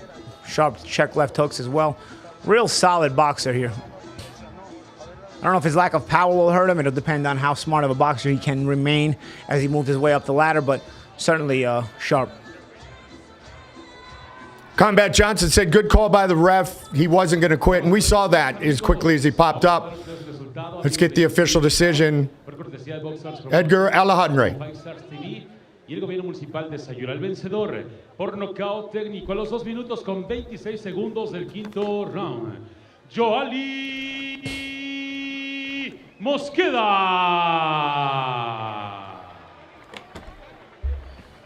And no surprise there, obviously, with the decision, not the decision, but the announcement of the stoppage. Good call. I don't have a problem with the stoppage, and I look forward to seeing more of YOALI Mosqueda. He impressed me as a prospect. Moves to 3-0 with 2 finishes, which is very impressive, to say the least. Interesting question from my guy Steve D. Paulie, do you train fighters? No, I don't train fighters. I'm always on the move with these gigs here. I have great employers like FightStars.tv, who also have a great team running my Paulie TV page. I work with Pro Box Promotions and Pro Box TV, and of course tomorrow we're going to be working with BYB Extreme Bare Knuckles. So they keep me very busy. And in between, I gotta have my own life too. Right. So I don't have time to train fighters. Training fighters, it would be a disservice to the fighter that I'd be training to not be able to be there all the time. Sure. It just wouldn't be fair to them. I think when a fighter hires you, it would be a disservice for him if you can't be there all the time for him. And that's what the good trainers do. They make sure that they are there 100% for their fighter, and more glory and money and commentating. Yeah, we'll see. Vargas Tube, that was pretty cool. Oh yeah, the Fight Stars gives you a lot of content. You got the Vargas Tube, the Paulie TV page, Goldie on TV coming soon. It's and of course the Fight Stars page itself. Yep. And you are really training someone, not a fighter, but you're training me. Like I keep telling you, lift with your legs. You got me here with you. We're on BYB Extreme together. We're on Pro Box together. Like, yeah, man, you're reaching out. Yeah, man, it's showing me some love. Good combination and good camaraderie. Yep. All right, so everything we've talked about tonight, we just had our best fight of the night. We just had our best performance of the night. And we've got a ton of great content for you. Like I said, Vargas Tube.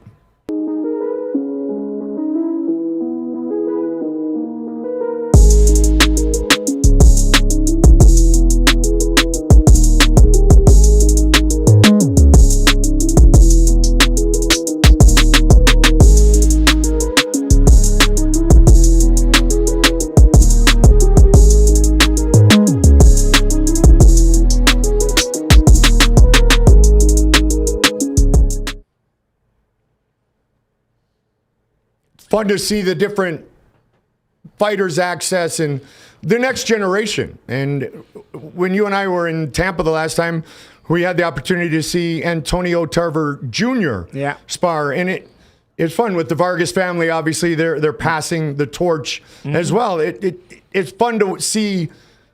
It's fun to see Dad watching coach, but it's also fun to see the next generation. And it's fun when you were a fan of the father and you saw him perform and you remember the great memories that he gave you, and now you see the son. You automatically just become a fan of the offspring as well, and that's kind of the idea behind the marketing campaigns of the Vargas Tube and the Vargas, the Vargas' friend, the Vargas' sons, all three really good fighters, really impressive fighters, and impressive human beings as well. So I think they'll be fun to watch on their journey, as well as Antonio Tarver Jr. Really had a good time with what a nice young man too. Yep. Be good. But to that point, we were asked earlier if you train fighters, and you don't do it full time, but after we watched Junior spar, you were right in there, Paulie, and you were passionate about pointing out some of the little things you saw. I don't charge for my advice, man. Like sometimes young fighters ask me stuff, and I gladly will answer a question for you. And when a fighter, especially when I see a fighter is actually hungry and genuine about it, and not just looking to have an excuse to talk to me for no reason, just to talk to me. When I see fighters really genuine about their hunger, desire to get there, I enjoy having that conversation with them. But again, I just can't dedicate the full time to them. Right. Well, I enjoyed watching it because honestly, it seemed like you engaged in it because Antonio was talking to his son as he was taking his gloves off, his headgear off, and you were excited about how polite he was, how he's putting in the work, and you just are passionate about the sport. So you got in there and you were fired up in a good way. You were. It was fun to watch. Discussed a couple of fundamentals. Exactly. Just the little things. All right, we move up on the card. That's our co-main event. Rodolfo OROZCO walking to the ring now. Gustavo on Fight Hub TV asking me if I still talk to Peter. Yes, Peter is my best friend. Of course I talk to Peter. I'm always on the move, and now that I'm not boxing anymore, me and Peter obviously have separate private lives, but that's my best friend growing up. Super welterweight, 10-round co-main event. You see the tail of the tape. And the tail of the tape, look at it. You'll notice OROZCO's 30-2, and on the other hand, ENCINAS is 4-11. So this is a mismatch on paper if I'd ever seen one. I'm looking at ENCINAS' record. He's on a bit of a losing streak, so he's got to try to turn this around.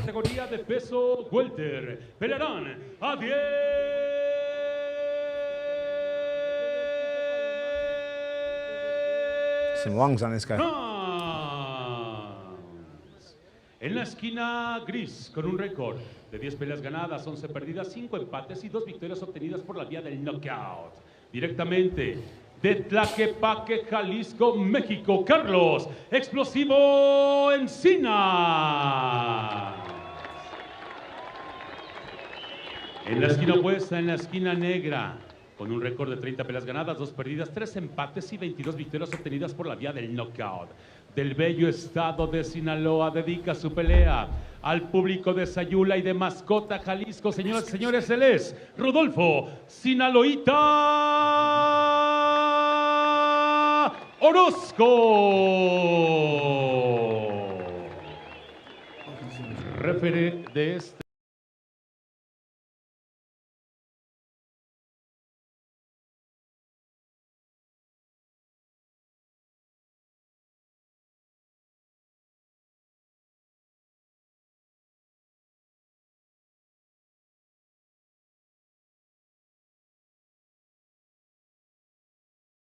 Here. Our co-main event of the evening. 10-round welterweight fight. 30 victories for Rodolfo Orozco, 22 by way of knockout. And big shout out to the Reyes family on Fight Hub TV. Got you guys. More than one of our fans. Escuchen bien, trate de dar una pelea limpia, mucho cuidado con la cabeza, los golpes en la nuca, los golpes bajos. Cuando diga fuera, deja de tirar golpes para poder separarlos. Dese la mano y que gane el mejor.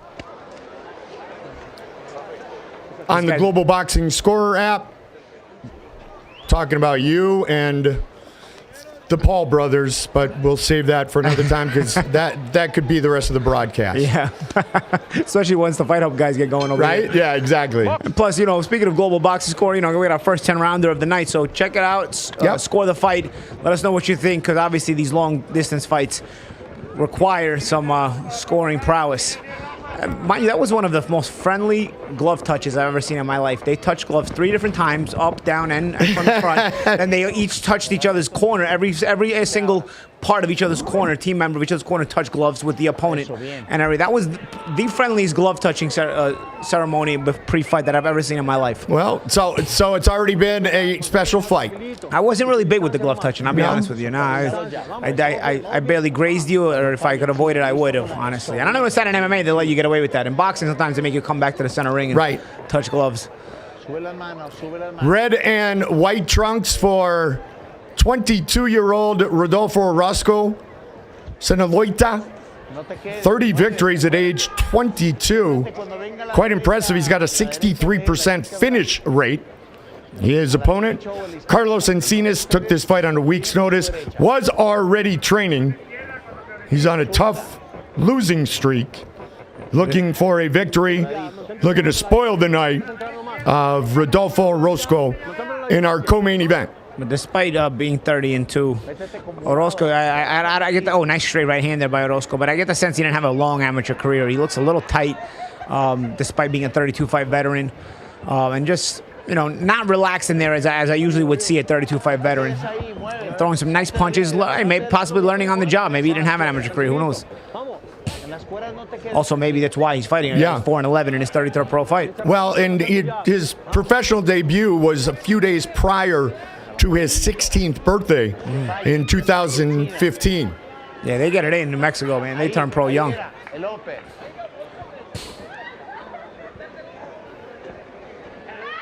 Sinaleb from Fight Hub says the fighter in black, which is Encinas, has a goofy stance. Well, the fighter in black also has a goofy record, my man. He's 4-11. Yeah. So.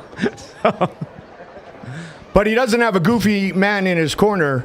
Rigoberto Alvarez, the brother of Canelo Alvarez, in the corner of Encinas. So nothing goofy about that. Yeah, no. Speaking of family affairs, right? You got that right. And again, here with Orozco, he's a little bit hesitant, a little bit tentative. You got a guy 4-11, you probably will figure your way out how to get inside relatively quickly. And the fact that Orozco can't also leads me to believe he doesn't have the most experience, and this is why he's still taking these softy kind of opponents in his 33rd pro fight. Encinas began boxing as a hobby at age 17. Now he boxes out of the Alvarez gym in Guadalajara. No knockdown there as the head was pulled down by OROZCO. Bien. ¿Cómo lo ves al muchacho? Es un poco lento para ti, ¿entiendes?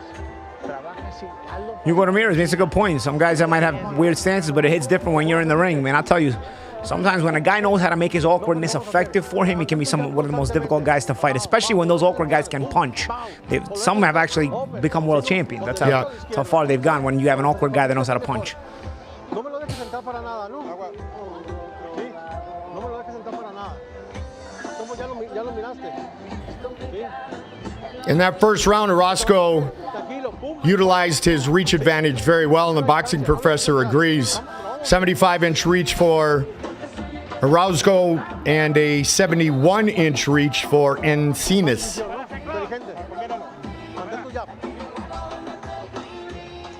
A lot of body head, a lot of mixing it up. Good start for the 22-year-old. Has not lost in 1,394 days. 3 years, 9 months, 22 days ago. 13-fight win streak with 11 knockouts. Longest winning streak of his career. Iniso Funes is asking me who was my favorite opponent in Mike Tyson's Punch-Out. I'll be honest, man. I couldn't beat the Great Tiger. I used to have my friends or my brother beat Great Tiger for me, and then I could beat the guys after, but I could never beat Mike Tyson either. But then again, the game came out when I was 7 years old, or 6 or 7 years old. So the fact that I learned to get all the way to Mike Tyson, I couldn't beat Mike Tyson, though. Well, I got by. I'm one before you. I got by Bull, and then I figured out Kid Quick eventually too. I mean, I dropped a lot of quarters in that, baby. I would tell my dad I was just going to, going to the bathroom and back. We've had the quarters in the arcades. Yeah. Good combination here by OROZCO. Encinas at 4-11, another guy that knows how to survive his way around the ring. Yep. You've got to have a certain quality about you to know how to get a guy like this out of there, because you become used to and accustomed to losing, but not getting yourself knocked out when you were a guy with a 4-11 record. Mantelo, no dejes que te pegue. No dejes que te pegue. Trying to get back on track after a good start to his professional career. There's that reach again. Start with a jab, double jab, right hand, and then the body shot. OROZCO in the red and white, black and gold for Encinas. This is our co-main event of the evening, scheduled for 10 rounds. Welterweight matchup. Fight Stars Live 9.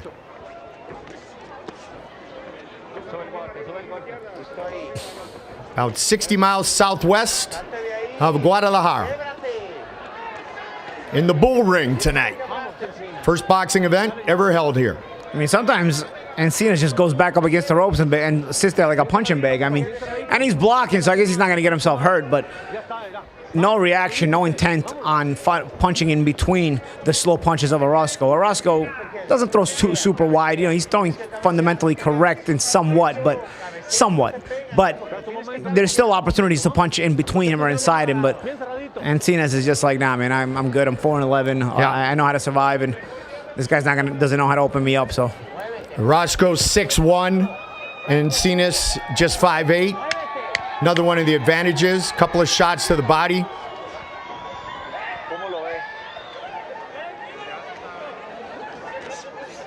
Nice counter coming up the middle. He tried that earlier too, Paulie. He's thinking a little bit, I guess.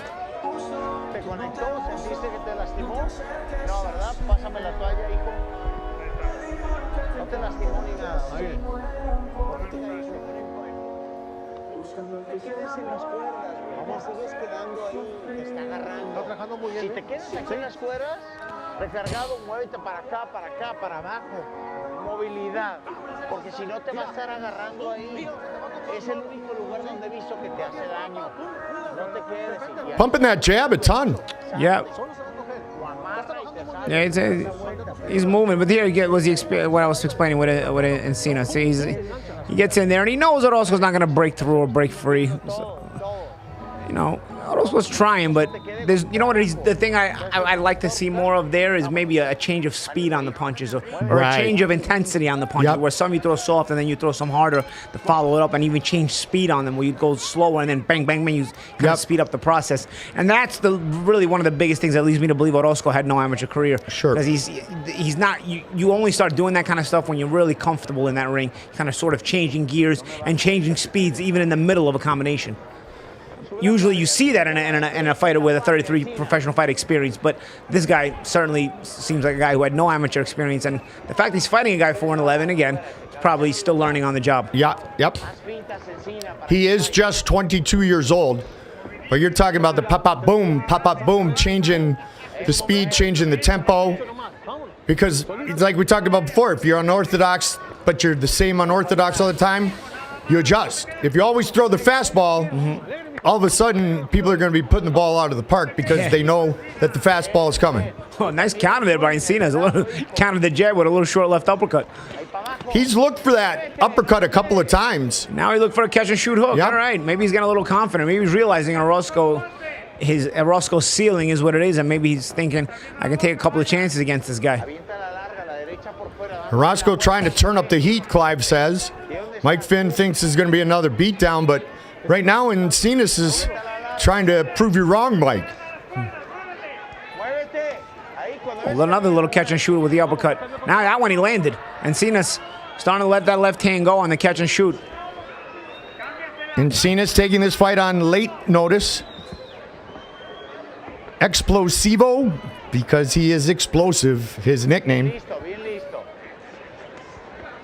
He gets hot and explodes. He said it's his disposition inside the ring. Got a pretty good trio of favorite fighters. Julio Cesar Chavez Sr., Juan Manuel Marquez, and of course Canelo Alvarez. Canelo's brother is in Carlos's corner tonight. Carlos trains at their gym, and he's trying to do something here to get back in this fight against Orozco.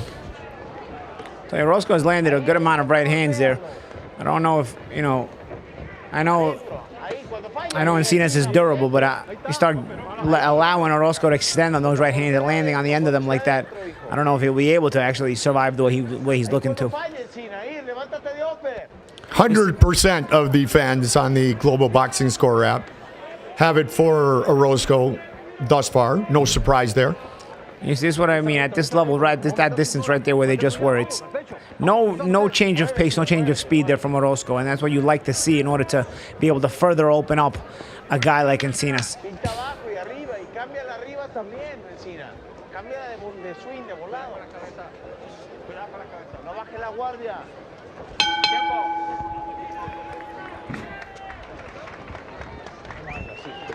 Another busy round for Rodolfo Orozco, and relatively easy rounds to score here. I'm sure if we have a look at our global boxing score, I'm sure all you guys have 100% of 100% of you probably have Orozco winning. I'd assume. There's not much of a competitive aspect to this fight here. The only question mark is whether, and in fact it is 100%, and the only question mark is whether Orozco has the ring savvy to get this guy out of there. And when you're a 33 fight vet and a 32 fight vet and you're 30 of your wins, you'd rather have the look on your record when you're fighting guys 4-11 to get them out of there, especially in your 33rd pro fight.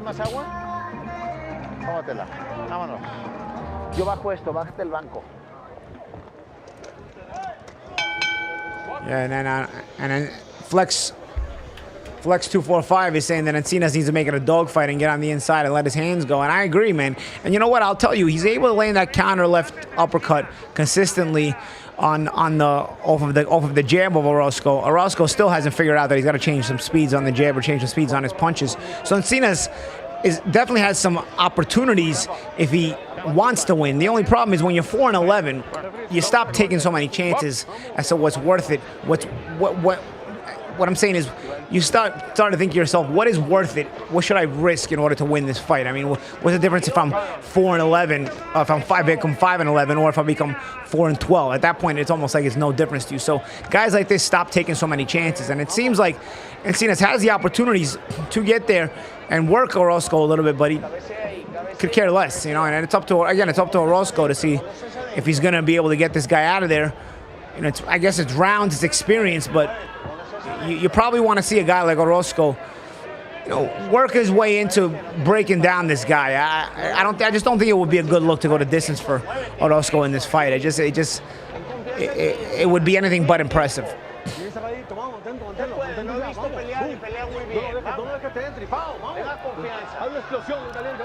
Flex 245 agrees with you, Paulie. OROZCO needs to start sitting down on his punches more confidently. Yep. ENCINAS needs to make it a dogfight. Yep. Get on the inside, let his hands go. Yep.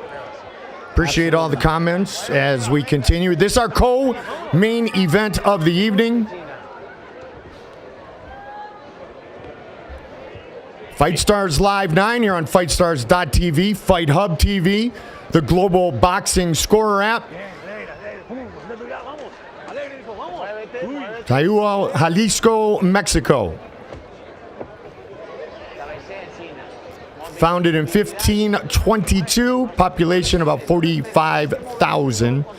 And as I mentioned earlier, 60 miles southwest of Guadalajara, where we've brought many shows to you from.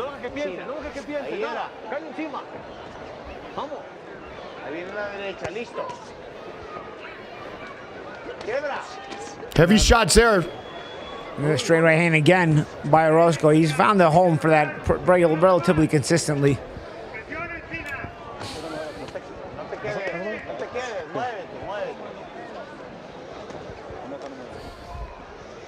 Muévete, Encina, movilidad. Eso, muévete.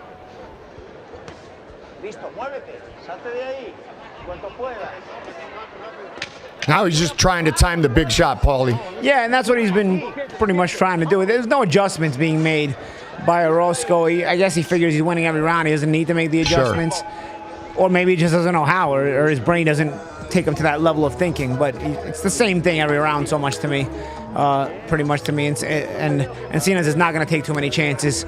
And OROZCO, if he doesn't figure out how to think past this level, I mean, he's not going to really mature much past this level.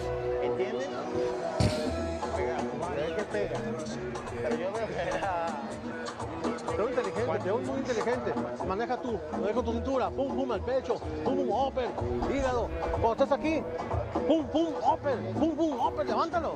Sí, estás trabajando bien, Carlos, vamos.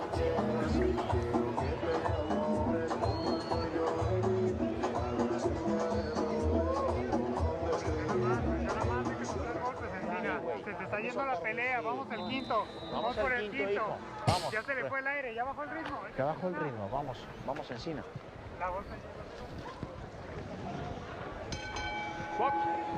The fight continues.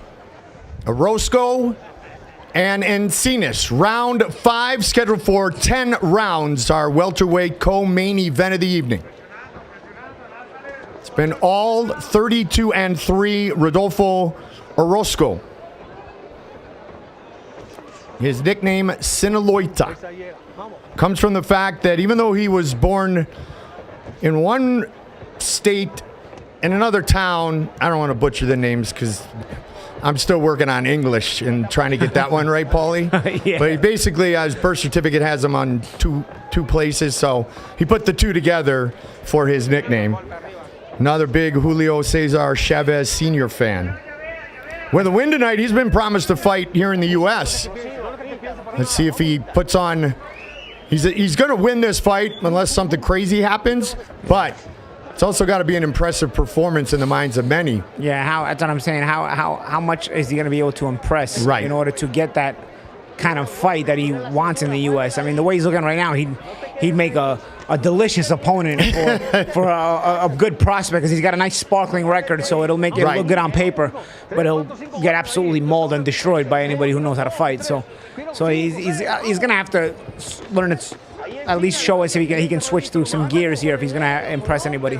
He's definitely, everything's full power now. Where earlier in the fight, he was using that jab, but like that. He was setting up the jab. He was changing a little bit of tempo. And now you can tell he's just hunting for the finish. He wants knockout number 23. And he's up against a durable dude. He might be on a losing streak, but ENCINAS is tough to stop.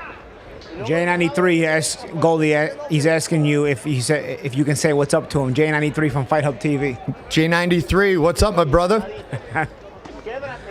Thank you for the shout out. And Biscuit's telling us that ENCINAS needs to bite down and get explosive. This is one-sided. I agree. It's just, again, as I explained before, when you're 4-11, do you have the desire to bite down? I don't know. You know, I guess these guys just kind of get used to losing, and they just figure they'll take a check and go home and not put themselves in harm's way. Carlos ENCINAS did say the toughest fight of his life came at age 6 when he got his nose broken. Wow. Oh, Carlos ENCINAS. It looks like he doesn't want to get his nose broken anymore. I guess. I don't know what that says about the rest of his amateur fights in his career, but it's kind of a fun answer. You know, I was 6 years old. Somebody punched me in the face. My nose broke. And I'll remember that for the rest of my life. What else can happen? Short little punch there at the end of the round. Body shot. A little catch and shoot there by ENCINAS. Every once in a while, ENCINAS gives you that catch and shoot with that left. Lets you know he's there.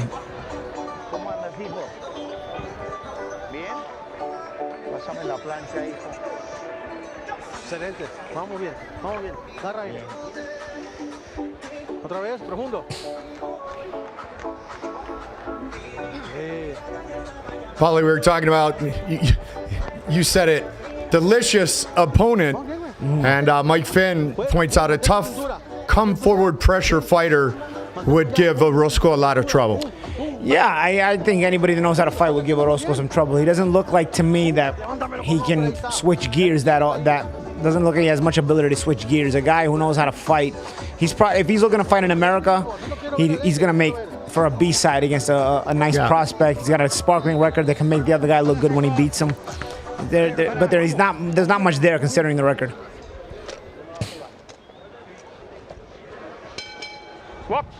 The battle continues. Round 6. OROZCO fully in control in our co-main event of the evening. For both men, their first fight this year. Carlos ENCINAS turned professional in 2011.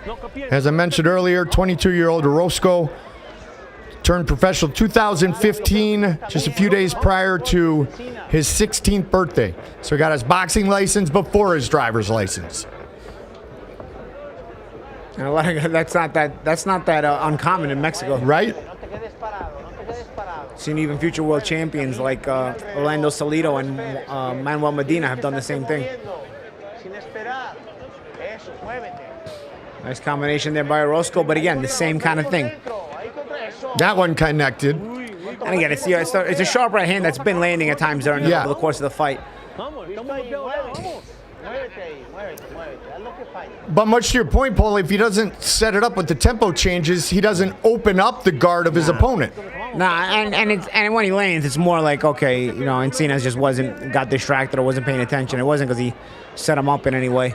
But of course, the effect that the landed punch should have is for him to now change that gear and land the follow-up punches as well. But he doesn't even think to do that, let alone try it. He doesn't even think to do that.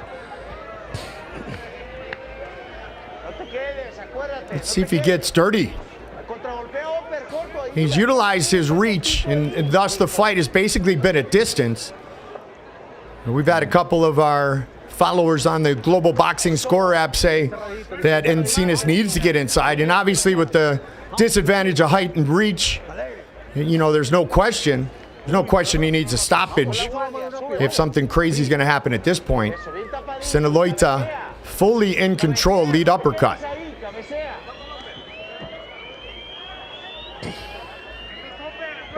I mean, with Canelo's brother in the corner of Carlos tonight, we could talk about a lot of great fighters, Paulie, and it may be a bit cliche, but somebody who's able to pop up, boom, is Canelo Alvarez. Yeah, and it's yeah. beautiful to watch, and that's why he lands. And that change of tempo it's perfect. Canelo sets a lot of traps here, and he does. Yeah. He goes through the changes of speed that you would like to see OROZCO show us here in this fight.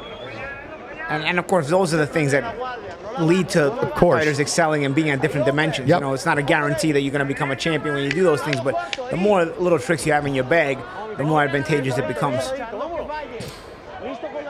Couple of nasty curveballs make that fastball the third strike. Fight Stars TV on Fight Hub TV, your YouTube channel. Mike Goldberg, the two-time world champion, Paulie Malignaggi, the Magic Man. Great to be here tonight. Jumping on the red eye, going down to the Trigon side in Tampa for BYB Extreme. Jose Fernandez and JD, the Berserker Burns, for the belt. That guy's entertainment. He is. Out there, Are you going to call him Drew all night again tomorrow? No. Man. Goldie, you got to correct me on the I will. Well, it's our main event, so at least you'll have you work your way to it. Oh, man. JD Drew. He's such a cool dude, he probably didn't mind. You see the continued work of OROZCO and some history being made in the Trigon. Husband and wife on the same card, Skylar Burns. Oh, yeah. Yep. You know, he did mention that his wife. Yep. His wife Bare fights knuckle as well. debut in the Trigon tomorrow night. Aaron Tohill back in the Trigon in the co-main event, which will be a ton of fun. Boxing fans will know Aaron Tohill. She fought Layla Ali. Yep. Two-time title contender. Mm-hmm. This will be Aaron's second fight in the BYB Extreme Fighting Series. Hugo Ramirez is saying the winner of this fight is fighting Charlo next. God, no. No need to score this one. I think that's a fair statement. Boxing Professor says that. Steve D. Roscoe needs to throw some of those Paulie 8-punch combinations. Flex, Canelo turned pro at 16, but he's definitely not in the building either. Yes, and that wasn't, that wasn't exactly what I was saying. I was just talking about the tempo change. But Canelo's brother is in the building. That is true. J93 on Fight Hub says nothing better than watching boxing on Friday night with your dog, with my dog. My dog is literally staring at the TV right now. Well, Jay, I gotta be honest with you. I hope he's enjoying that. Your dog is enjoying this fight more than we are, because this fight is absolutely brutal to watch. Well, Mike Finn, hey Mike, thank you for this. Mike Finn says, "Will BYB be on FightStars.tv?" I bet the true answer is probably not yet. Not tomorrow night. Mm-hmm. We're on our BYB Extreme YouTube channel. Mm-hmm. Free. Get with us. First fight, 8 in the East, 5 in the West. Just like FightStars.tv but you know what? is free. FightStars.tv is free, and Patrick Oates and Mike Vasquez. Could be a future there, Mike. You might be onto something, Mike Finn. You know what? They actually are scheduled to talk. There you go. Yeah, they are. See? Paulie knows all the inside stuff, and he only tells me a little bit at a time. It's like telephone, telegraph, tell Goldie. Only when it comes up. Yeah, right?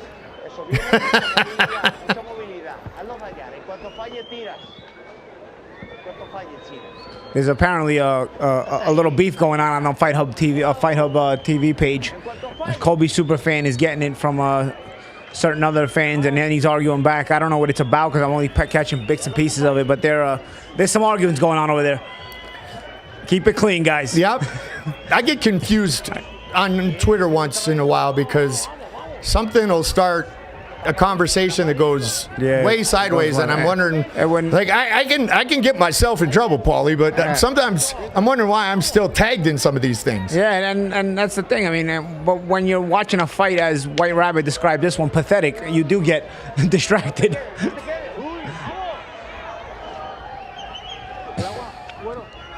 And when the conversations of McGregor, Malignaggi, Paul brothers, Malignaggi, side piece. I mean, you are going to get a little banter out there. It can start to venture off into different directions. Some delicious topics. Tim Butler, I appreciate that. Hugo Ramirez says, forget the 10-ounce gloves. Give these guys 8-ounce gloves. I guess maybe it'll get one of them out of there, right? Yeah. Quiero upper derechas, volado derechas. ¿Sí? A esas hay que tirar esas nomás. ¿Ok? Oh, Kobe Superfan just dropped a bomb into the Fight Hub TV. He said Chavez Sr. is overrated. Kobe Superfan just dropped a bomb in there. Now I can see why there's arguments going on in there. Okay. Yeah. That one's going to stir up some opinions. Mike Finn, you are welcome. Thanks for asking, bud. I hope you check out our show tomorrow. It's a ton of fun. In Kobe Superfan's defense, though, he said he didn't say he's a bad fighter. He just said he's overrated. And man, he just angered an entire nation.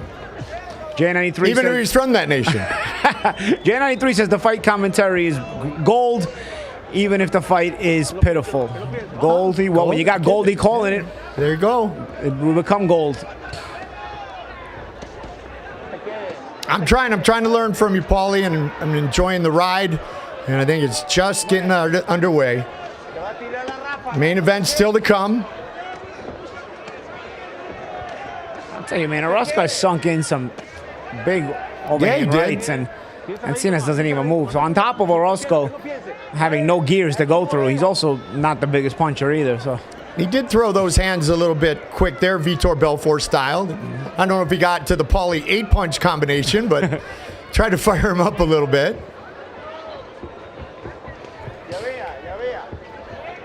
See, right?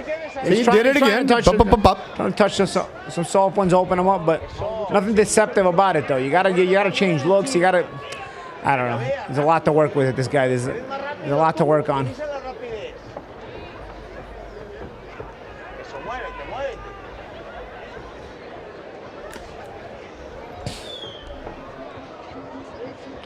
Now, Lucas Kelly, these fights are live.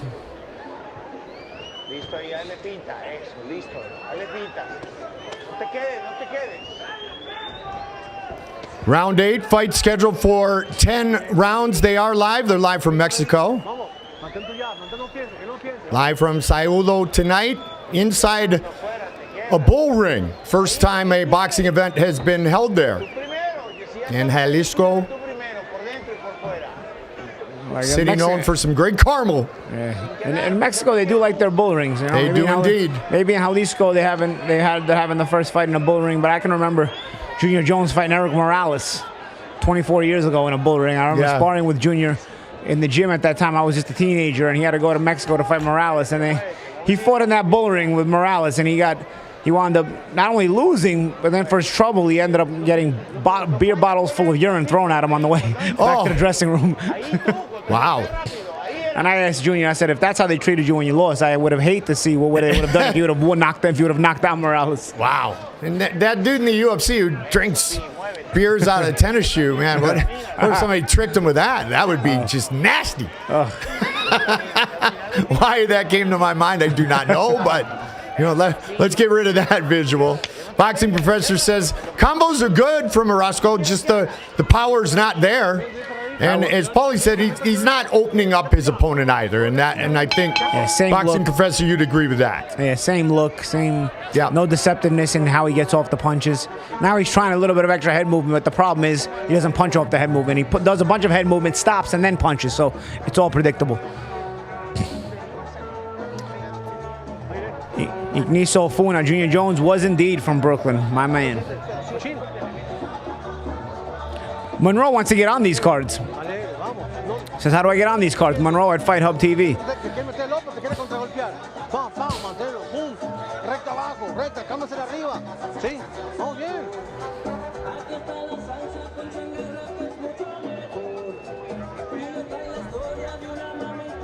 Bien cerradito porque nomás te quiere contragolpear nomás. Sí, el único que trae ahorita contragolpeo nomás. Tú no. Tú traes mucho. Para seco. Para. 9th round.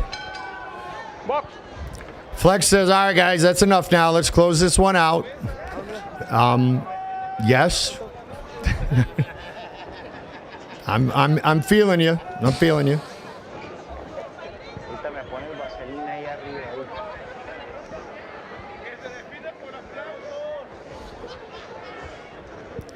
No power, volume too low. Just making our eyes bleed. Yeah. Flex, I got you. Dan R says Junior Jones had Barrera's number. He did, man. He beat Barrera twice. Prime Junior Jones. As a matter of fact, Junior had never lost to a Mexican fighter when he went to Mexico to fight Morales. Yeah. They used to call him the Mexican assassin. So he went all over with that moniker. I think that's why he got that fight. But he was already on the slipping on the way down, and he got his first loss to a Mexican fighter that night.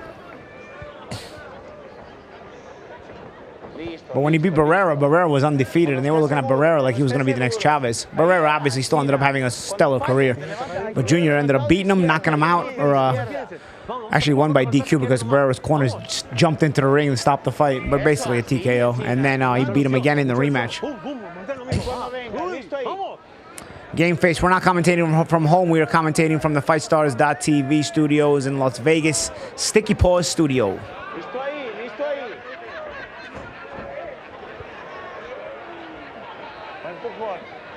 Just a slip. Even though Flex wishes it wasn't, just a slip. Big shots. I mean, give some credit to Carlos ENCINAS. Yeah, he's been stopped 4 of his 11 losses, Paulie. And there's he got hurt with the body shot there first. He got hurt with the body shot there first. Finally, the body shots got to him. 5, 6, 7, 8. That's it. It is all over. Flex, you got your wish. And OROZCO earns his 23rd victory by knockout. And you know what? Flex got his wish, but I usually don't criticize fighters, man. I do. If I criticize fighters, I usually try to make a constructive criticism. But this might be the worst fight I ever worked in my life. Wow. That was brutal. That was brutal. I'm glad we had the guys, the Fight Stars TV guys, the guys at Global Boxing Score to engage us, the guys at Fight Hub TV to engage us during the fight so we can conversate, and maybe you guys are kicking back a few brewskis and chit-chatting with us during the fights, and at least it makes it more fun. If the fight doesn't live up to it, at least the conversation will. That's it. Edgar Alejandro will make it official.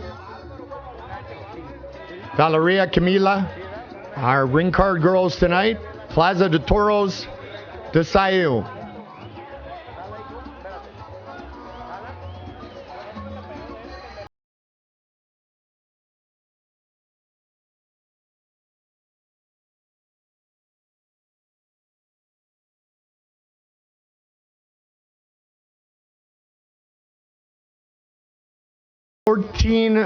Fight win streak now with 12 knockouts for Rodolfo Orozco.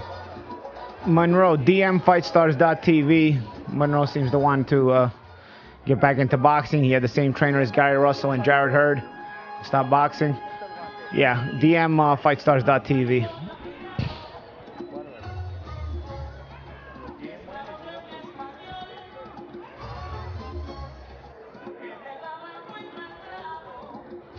Throw body shots at our Bulgarian Superman, and if you can get him to tap, then you can be considered on FightStars.tv.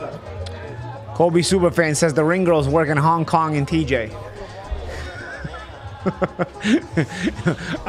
For those of you that have been to TJ, you know what he's talking about. I won't get into it. You just did. But only those that have been. I won't talk about it. Only those that have been at TJ know. Yeah. El vencedor de este encuentro por nocaut técnico a los 2 minutos del 9º round. Rodolfo Sinaloita Orozco. TKO in the 9th for Orozco. Flex 245 says hallelujah. As we get set to move towards our main event of the evening. It should be a good one, should be a lot of fun. Hope you guys have enjoyed the different format that we have here. A little more free form, a lot of fun. In fact, this is what you get when you watch FightStars.tv.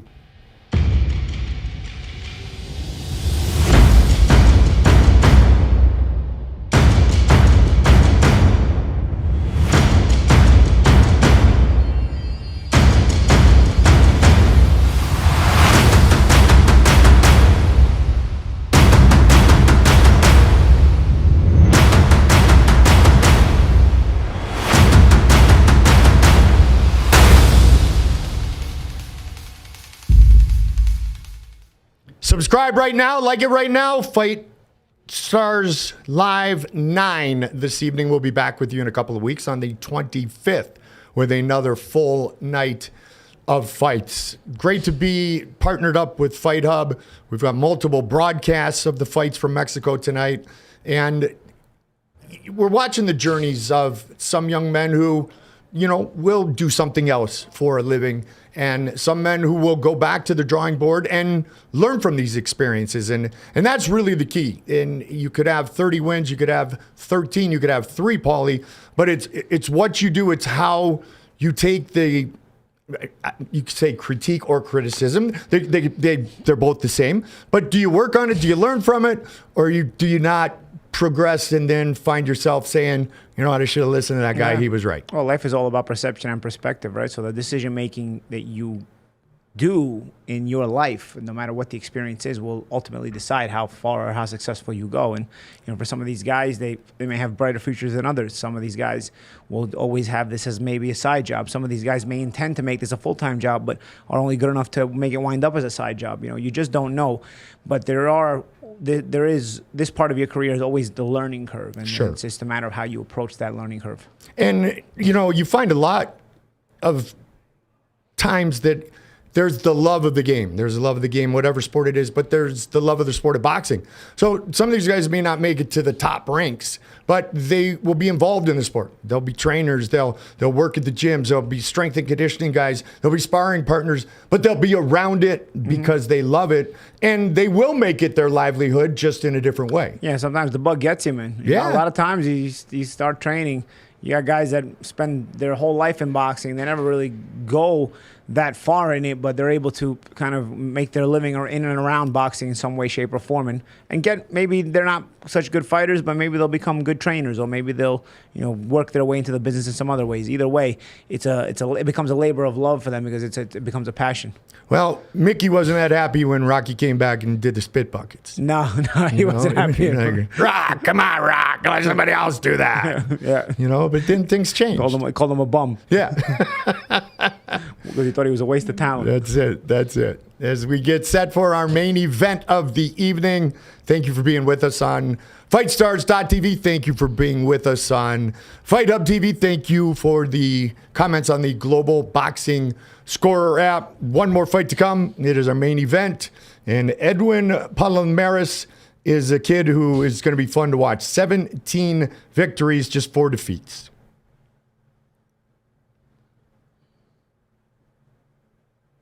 Things happening down in the Bull Ring as they set up our main event of the evening. A little bit of international flavor in the main event with Olea coming all the way from Colombia. Yes. Claudia Trejos would appreciate this matchup. Mm-hmm. She would. Blue Corner Boxing has Jaime Munguia beating Jamal Charlo on June 18th. Interesting.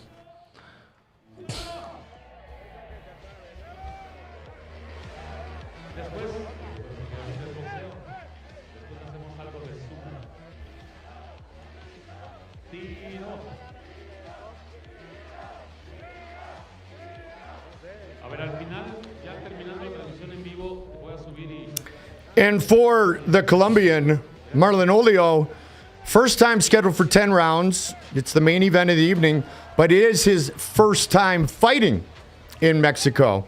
And so we'll see how he handles being the opponent tonight, truly the away team. Yeah, you're right. He's fighting a Mexican in Mexico. So yep. Yeah, I don't think he's going to have very many fans. Most difficult fight, he said, was back in July of last year. That was in Panama. Felt his opponent was very experienced. He suffered a 8-round unanimous decision defeat at the hands of Laborio Solis. Tonight he's in the main event.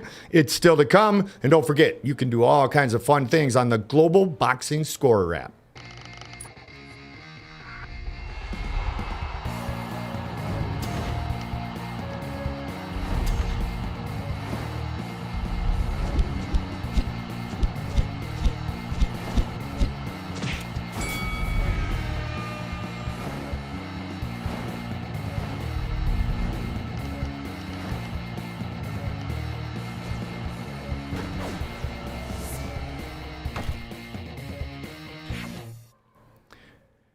Been here all night. Global Boxing Scorer app, and a lot of fun comments and a lot of shout outs and a hallelujah for the ending of that last fight. Let's get the official introductions for our main event of the evening. Colombia contra México. México contra Colombia. A la esquina gris de Barranquilla, Colombia, Marlon Olea.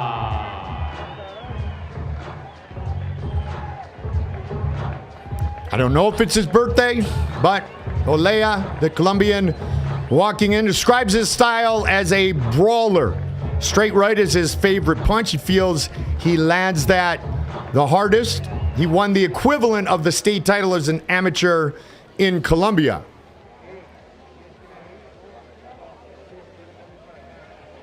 First time scheduled for 10. Damas y caballeros, vamos a presentar a su rival para este encuentro. Desde Tlalnepantla, Estado de México, Edwin Palomares.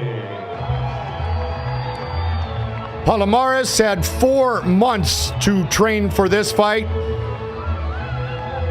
Olea had a month to prepare. Olea 14 wins, 12 by knockout. Palomares 17 wins, 8 by knockout, fighting out of Mexico City.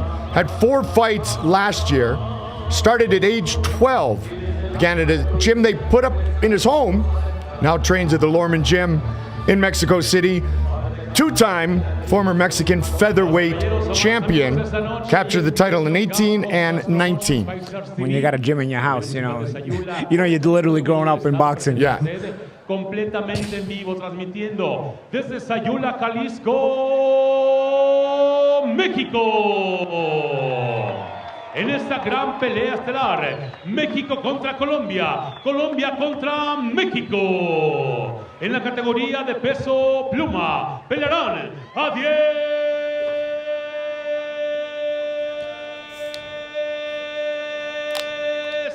rounds. En la esquina gris, con un récord de 14 peleas ganadas, 8 perdidas y 12 victorias por la vía del knockout. De Barranquilla, Colombia, Marlon Olea.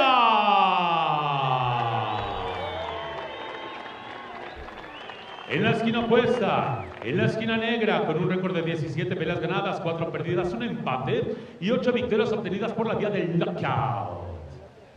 Dedicando su pelea a todo Sayula, Jalisco, de Tlalnepantla, Estado de México, Edwin Palomares. Representa este encuentro el señor Pablo Díaz. Esto es ESPN Knockout en vivo desde Sayula, Jalisco, México.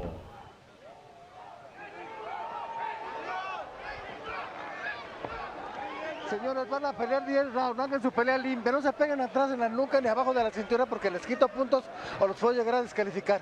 Si alguno los llega a caer, el que quede parado tiene que irse a la esquina que yo le indique, para que yo le empiece a contar al caído. Cuando caiga en inglés y digo fuera, ninguno tiene golpes hasta que yo vuelva a decir box. ¿Estamos de acuerdo? Chóquese los guantes y suerte, amiguitos, a sus esquinas. Está muy arriba la concha, señor. Sí, todo lo estoy viendo yo. Okay. That triple glove touch is in tonight. Yeah, very friendly glove touching tonight. So they're billing it or setting it up as Colombia against Mexico in our main event of the evening. Edwin Palomares, Marlon Olea, here we go. The yellow, blue, red, and Colombian flag on the shorts of Marlon Olea, and then black and white trunks for Palomares. And the Paulie-like hair. Yeah, but I don't know, man. If I was, nice combination there by Olea. If I was gonna have that kind of hairstyle though, hair color, I'd put some gel in it though. I always felt like you had to at least style your hair a little bit, you know. If I don't have braids, I was at least gelling my hair. Unless it was shaved. You had some solid super glue gel working, buddy. Yeah, man. You gotta style it right. I mean, you can probably do a lot with that, but I don't know. It doesn't look good to me. I get a thumbs down. I don't care that he made the effort to color the hair. I'll go with Olea's braids over those colors. Tim Gallegos is rooting for Palomares.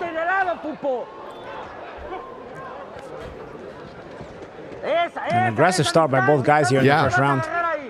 No feel out to this round so far. Well, when both men were asked to describe their style, they both said brawlers, so we could get a dogfight here. Be a good way to end the night.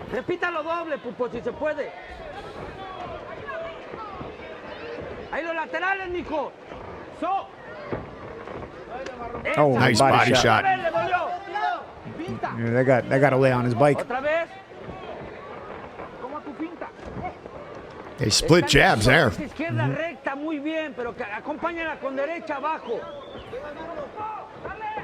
Nice right hand there by Palomares as well. Palomares, 25 years old. Olea is 28. I like how Palomares is starting to mix that right hand. He's throwing it straight to the head and straight to the body, so making it a little bit difficult to time. At times, when he throws that right hand to the head, he also brings that hook to the body as well. Starting to find his groove here.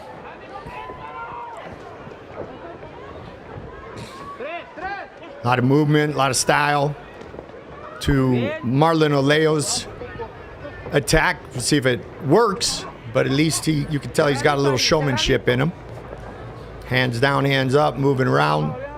Yeah, I've liked the work of Palomares in the. Oh, I was going to say I like the work of Palomares in the second half of this round. Nice body shot. Nasty. Olea's complaining he was in the back, but if you don't get up from that, that's it. It is all over, just like that. Olea down with the body shot. Nice. I mean, I told you, I was starting to notice Palomares was getting really creative with the way he was throwing the shots. He was doing everything the winner of the last fight wasn't doing. Basically, being creative and then changing gears with his combinations. Was real effective with the straight right hand to the head, but he was effective because he was also throwing the straight right hand to the stomach. And then suddenly when he would switch back to the right hand to the head, at times he would come with the hook to the body, and at times he didn't. And that little bit of variation didn't give Olea the chance to be able to anticipate. And if he remained in distance, he was going to get hit with something. And unfortunately for him, it was a nice sharp body shot that he probably still is complaining that it was a kidney shot, but you're in Mexico, buddy. Even if it was a kidney shot, you're still not getting it. Yeah. And I don't think it was. I think it was a hard liver shot. And it was right when I was pointing out how Marlon was kind of doing a little dance and moving the arms around and inconsistent with his defensive stance as well as offensive, Paulie. And that body shot, if you're moving those arms around, you can't bring that elbow down and try to knock a little bit of that power off. Yeah, and also a lot of times he was throwing a straight right hand to the head, which would get Olea's hands up. Yes. Trying to start blocking. So, and then it would be sort of a decoy, but it was a sharp straight right hand. So, Olea needed to react to it, and he was reacting by putting his gloves up. And that, I think, it ultimately gave him the space to throw that effective and accurate left hook to the body. Palomares, in his last 10 fights, not including tonight, 8-2 with all 8 wins by knockout. So now 9 straight wins by knockout. Longest winning streak of his career. And his last knockout was in his last fight, which was right here on FightStars.tv. Fight night 3, a 6th round TKO of Daniel Lugo. So Edwin Palomares putting on a show again tonight. There's some of the highlights here from that round. Let's see. Oh, body shot, was it right there? That was not on the kidney. Man in black, you are correct. That was not on the kidney. Too many moves there. Too many moves. Right there. Dipped wide to the other side, and he actually exposed his own liver. Watch how he dips over to his left and it exposes his liver, and then he takes a shot. Tim Gallegos says, wow. Sean said, well, that ended sooner than expected. Trickster said, geez. And he also said, Olea walking around with hands down and comfortable, and bam, it's time for him to go home. It's kind of what I had mentioned, Trickster. And Alex Patino, he thought he was going to have some time to warm up. That wasn't the case. The fight is over just like that. As Edwin Palomares earns his 18th professional victory, his 9th by knockout. In fact, his 9th straight win by knockout.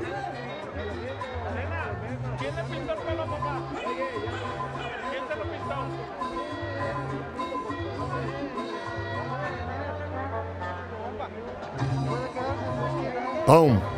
Yeah, and you see how he exposes that side of his body because he over dipped over to his left side.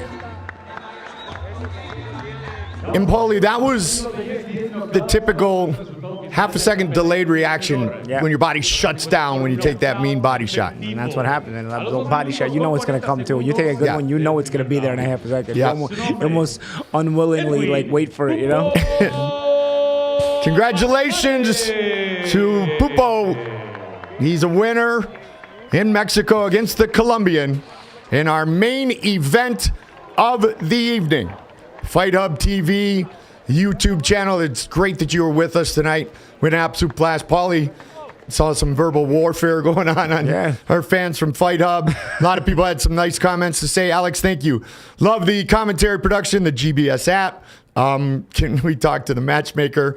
And Ryan Fletcher, the commentary is the only thing that kept me here. Ryan, we'll be back in a couple of weeks. And if you like Paulie and I, then check out BYB Extreme tomorrow on the BYB Extreme YouTube channel. Magic Man, let's go to Tampa. Let's go. All right, buddy. Red Eye tonight. Red Eye tonight.